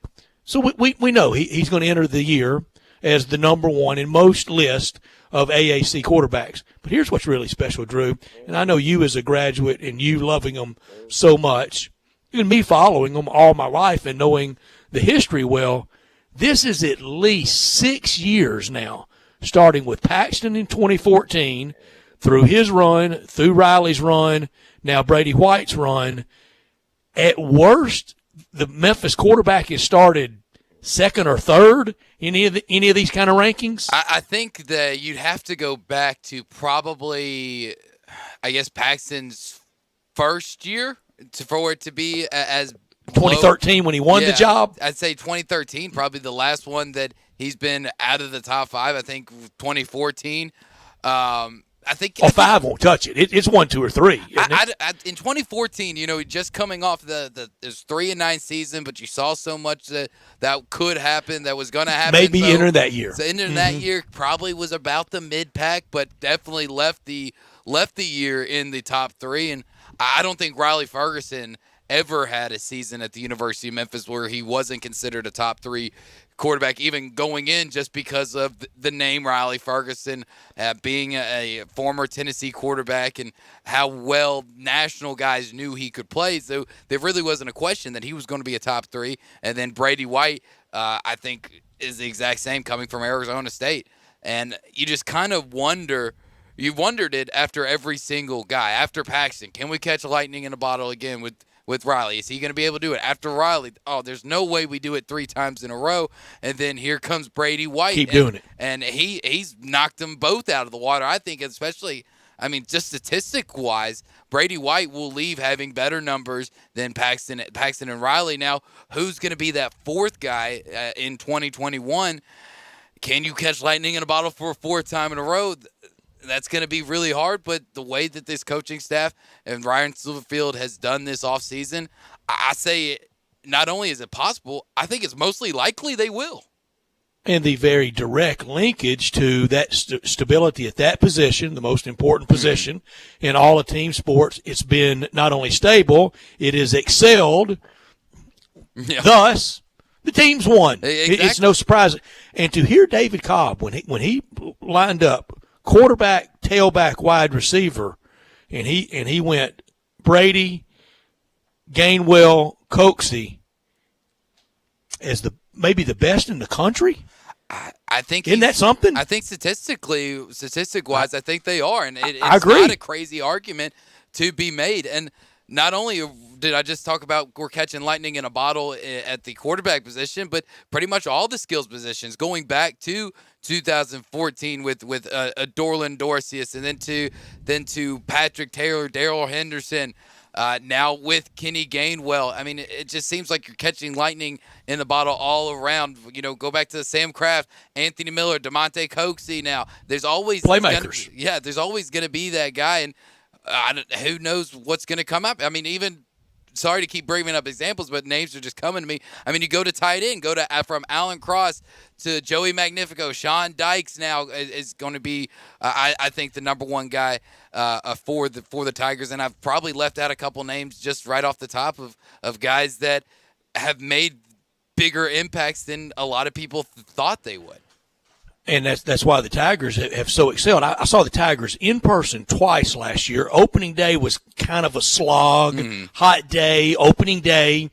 But then to go to the AAC championship game against, I thought, a very quality opponent in Cincinnati with, the back-to-back week thing working for both teams, and a really good head coach for Cincinnati, and sitting there and just really amazed at all that offensive firepower and all those skill position players, the playmakers that put so much pressure on a defense. And if you can do that in any league, you can win it. And that's what the Tigers did. So it's easy where we start 1 through 11. We start with Brady White last year, 33 touchdown passes, 11 interceptions, over $4,000 in passing yards. That's where you started, right? Yeah, that's exactly where I started, and then it wasn't even a question for me. I saw that Shane Brusselli was number one on some list of people out there, but you just got to go when, and their statistic-wise are very close. I think about the exact same amount of yards thrown. I think Shane had a few more TDs, but it's got to be about being a game manager and winning ball games. And I don't know why I just said Paxton, but Brady White obviously just did a better job, so he definitely gets my number one. Shane Brusselli is number two, though, for sure. Shane Buechele, same for me, 34 and 10, 34 TDs, 10 INTs, 39, 29 in yardage. 3 for me. And the year before last, in the 18 season, he had 19 touchdown passes. He went up to 21 last year. I think it'll even be a more marked improvement. I like that coach. I like what they've done over several coaches at Temple. Number 3 for me, Anthony Russo at Temple. The next 4 spots are really where I started to struggle getting in. Guys, I've actually got him all the way down at number 6, just because I didn't really get a lot of chances to watch him at Temple. Temple wasn't really on the big stage. Very steady against the Tigers. Yes. No interceptions that day. He did, but I have him down to 6. And number 3, I've got Dylan Gabriel at UCF, and I think even if Mackenzie Milton were to come back after that terrible injury 2 years ago, I think I'd still have the UCF QB room there at number 3 for me personally. Number 4, I have Zach Smith at Tulsa, 19 touchdowns last year, 9 interceptions. I think they'll let him go a little more. Went over 3,000 yards last year. I have Dylan Gabriel at 5, and you're right, the Mackenzie Milton question is out there, but we know this answer to a question. Doesn't UCF always find something at quarterback? Yeah, they do. I mean, they've had a strong quarterback in that room for at least a decade, going back to my boy Blake Bortles. I don't know why it took me a second to him actually getting the UCF night to BCS game at the time.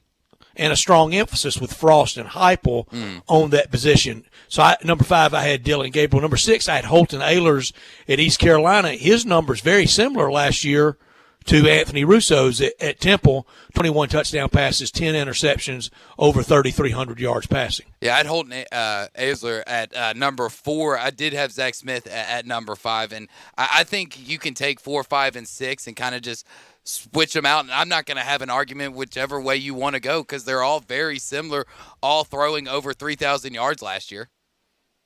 All right, so the rest of this list, we're kind of there on 1 through 6. So 7 through 11,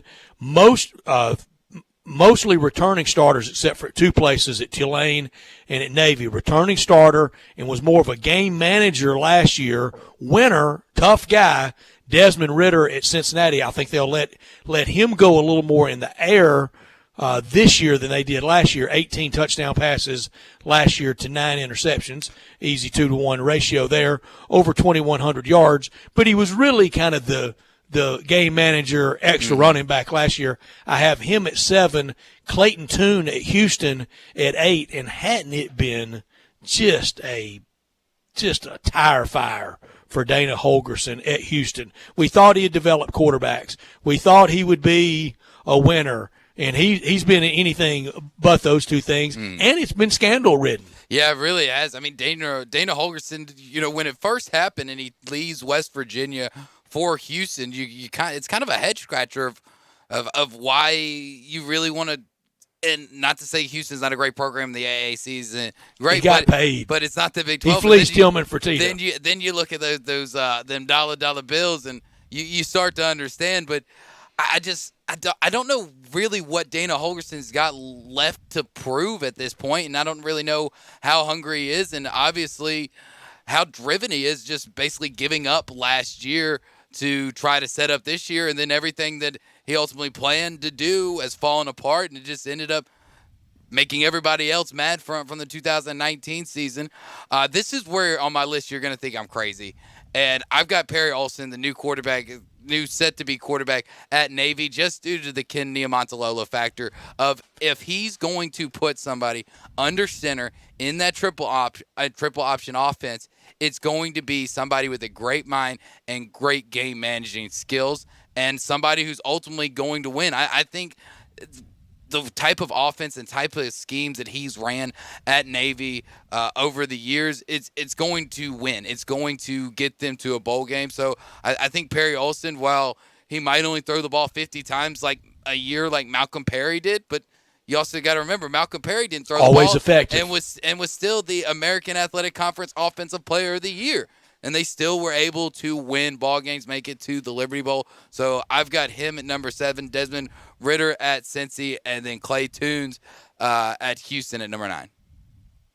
Yeah, so I went 7 through 11. Ritter, Toon at Houston, McLeod at USF. Yeah. Keon Howard, new at Tulane, only threw 2 touchdown passes last year, but he sat behind a great player last year. And I had Perry Olsen last from Navy. He had 1 touchdown passing last year and 1 interception. So it's really top-heavy in the AAC, led by Brady White. Again, no shocker.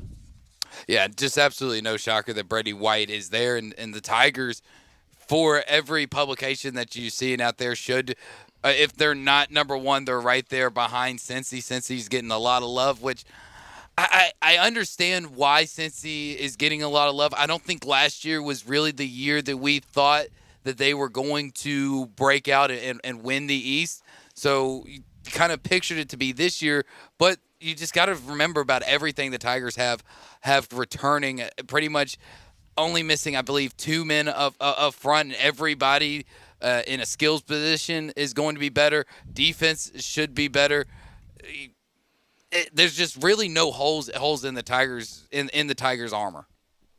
And while Ryan Silverfield knew as a head coach, he's not new at all to the program, and even got some initiation in getting ready for the bowl game and that historic trip to the Cotton Bowl, where the Tigers played very well against a great Penn State team. We will take our first walk through lightly shaded W's and L's for the Memphis Tigers. It's not our final picks. You can't hold us to them. We will do that on Friday, the 10th of July, right before Dave gets back, and we'll give him the results then. First, I want to tell you before we go to the break and wrap up this day with Taco Bell Crunch Time, I want to tell you about the best place to go to start that summer road trip, and that's All-Star Chevrolet in Olive Branch.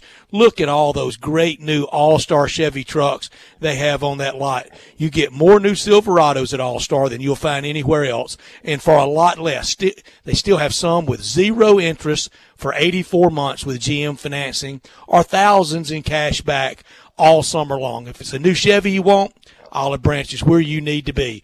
Drive one of the new Blazers or Suburbans. Talk about a road trip that you won't forget for summer 2020. Finance with GM, and you could be payment-free all summer long. All-Star certified pre-owned Chevy collection. It's huge. You can look at all the Tahoes, all the Malibus, all the Impalas, all the Suburbans, everything the new ones have, warranties and all, just thousands less. That's the real deal at All-Star. Remember, it's not the Pike, not South Haven, not Collierville, not Mount Moriah. It's got to be Olive Branch. Everyone at All-Star with one job. Make sure you get the best deal, have fun doing it, and do it in record time. Find new roads to Kraft Goodman Road in Olive Branch, or go to allstarautogroup.com. When we come back, we wrap up this Monday. We do it with Taco Bell Crunch Time. That's next on Sports Time. Our Sports 56 WHBQ. Listen to us daily on AM 560, 96.1 FM, or 87.7 FM. I want to invite you to come by the Spirit Shop. You know, that little log cabin on Poplar? Your liquor and wine oasis. The Spirit Shop has been providing sports fans their beverage needs since way back in 1969. So come in now and get ready for the big game. Whether your favorite team wins or loses, the Spirit Shop will help you celebrate or ease that pain away. The Spirit Shop is open every day, and they're located perfectly at 4848 Poplar. That's the corner of Poplar and St. Nick. Happy summer to everyone from the Rendezvous in the Alley in downtown Memphis since 1948. And don't forget about their shipping, but you always can visit the restaurant 11 a.m. to 8 p.m. Tuesday through Saturday. Want a taste of Memphis to celebrate the 4th of July?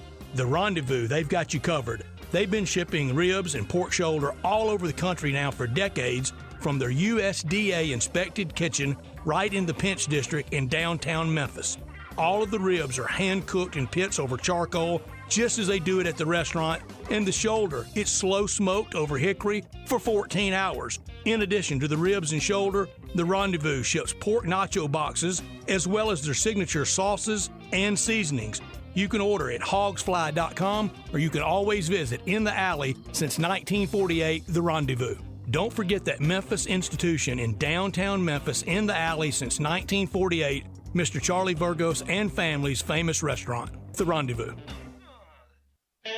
Hi, I'm Troy Fiveash, owner of Fiveash Roofing. Can anyone explain to me why anyone would care how I measure your roof? We have all heard about measuring your roof from outer space. Well, to be honest, there are aerial pictures that are taken every 4 years that can be used to measure a building, but it's not from outer space. Besides, no one, and I mean no one, can tell you what's wrong with your roof or even if you need one by using pictures that might be 4 years old. If you would rather do business with a family-owned and operated business with a lifelong tie to Memphis that refuses to mislead or use gimmicks, please give me a call. Best products, best warranties, and the best customer service we know how to provide. Fiveash Roofing, proud partner of the Memphis Tigers and the official roofer of the Memphis Tigers home team. Fiveash Roofing, fair, honest, and ethical. 367-0050 or memphisroofer.com. 367-0050 or memphisroofer.com. Fiveash Roofing, it's what we do. We're here for you. Hi, this is John Conway with Conway Services. How old is your water heater? With most of the water heaters in the Mid-South located in the attic, the worst day you can replace your water heater is one day too late. It may be time for a tankless water heater from Conway Services that never runs out of hot water. Plus, these energy-saving models only heat the water you use, saving you money on your gas bill every month. Most 10-year-old water heaters were about 65% efficient when they were new, compared to a tankless water heater from Conway Services is up to 98% efficient. Plus, right now, get your tankless water heater from Conway Services for as low as $79 per month, or I'll give you $300 for that old tanked water heater. And no more worrying about that tank bursting in your attic either. And with over 8,000 5-star reviews, you know Google guaranteed Conway Services will be providing that award-winning service every time. So call Conway Services, the Mid-South's premier tankless water heater professionals at 384-3511. And the first 30 callers with a 10-year-old water heater will come out and inspect it absolutely free. Call 384-3511. Conway Services. Call Conway today.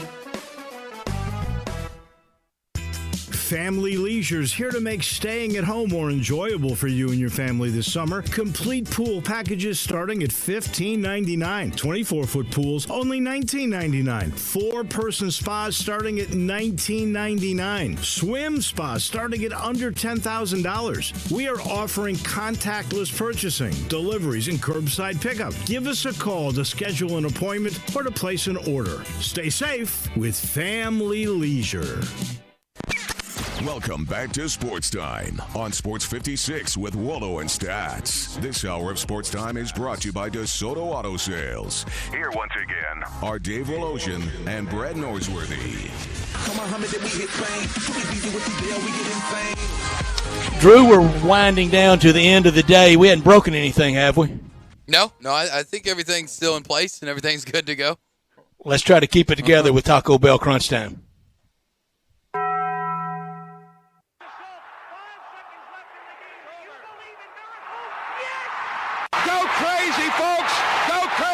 This is Geraldo. It is crunch time. You are looking live. In your life have you seen anything like that? Take questions again for the student athletes at this time, please.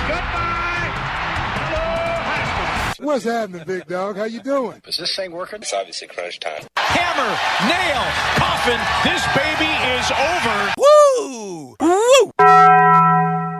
Time for Taco Bell Crunch Time. Taco Bell, home of the crispy tortilla chips, topped with a double portion of either seasoned beef or shredded chicken, plus refried beans, nacho cheese sauce, reduced fat sour cream, guacamole, and a 3-cheese blend.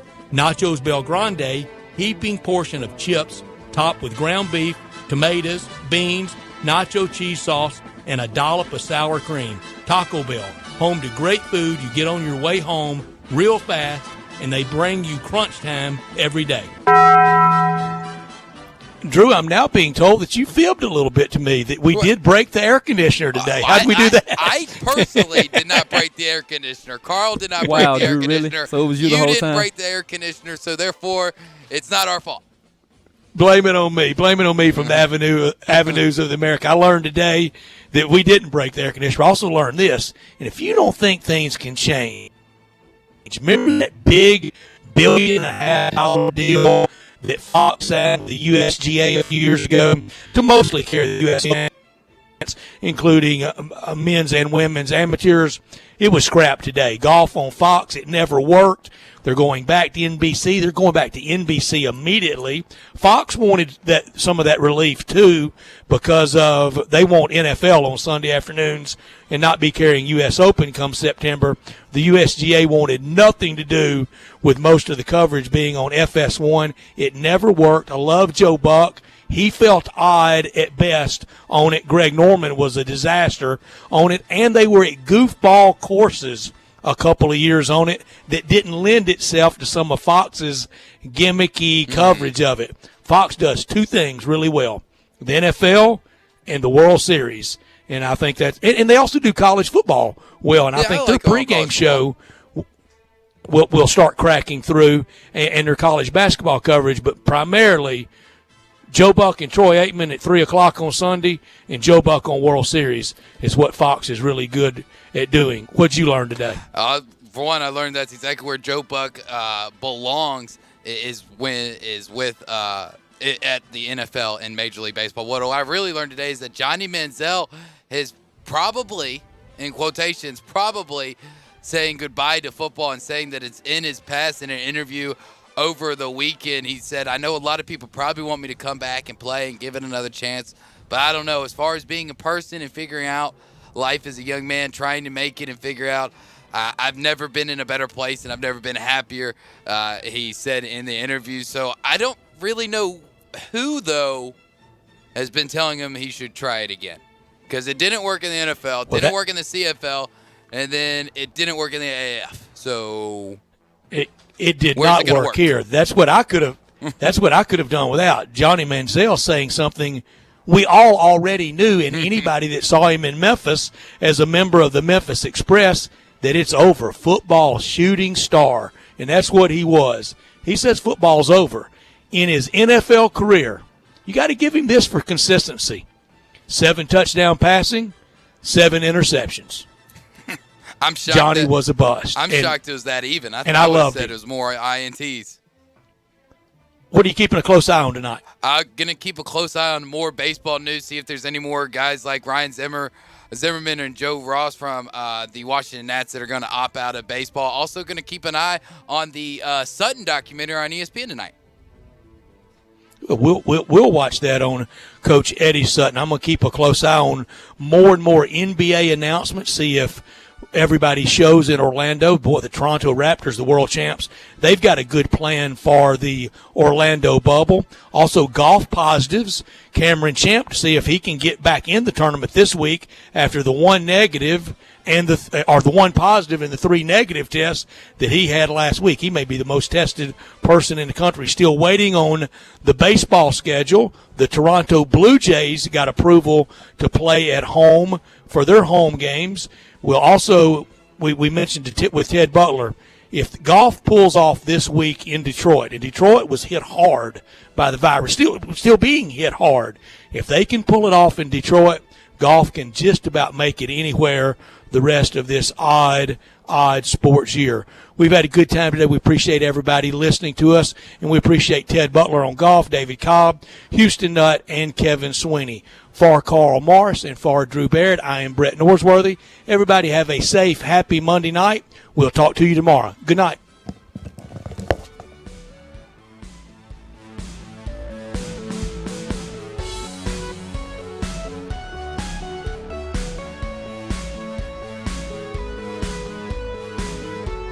Upgrade to luxury. Visit the Umansky Luxury Complex at Ridgeway at 385. Umansky Maserati and Alfa Romeo, Lincoln of Memphis, and Acura of Memphis. One convenient location for incredible brands. Ridgeway and 385. Come see the Italian race-inspired performance of the Stelvio and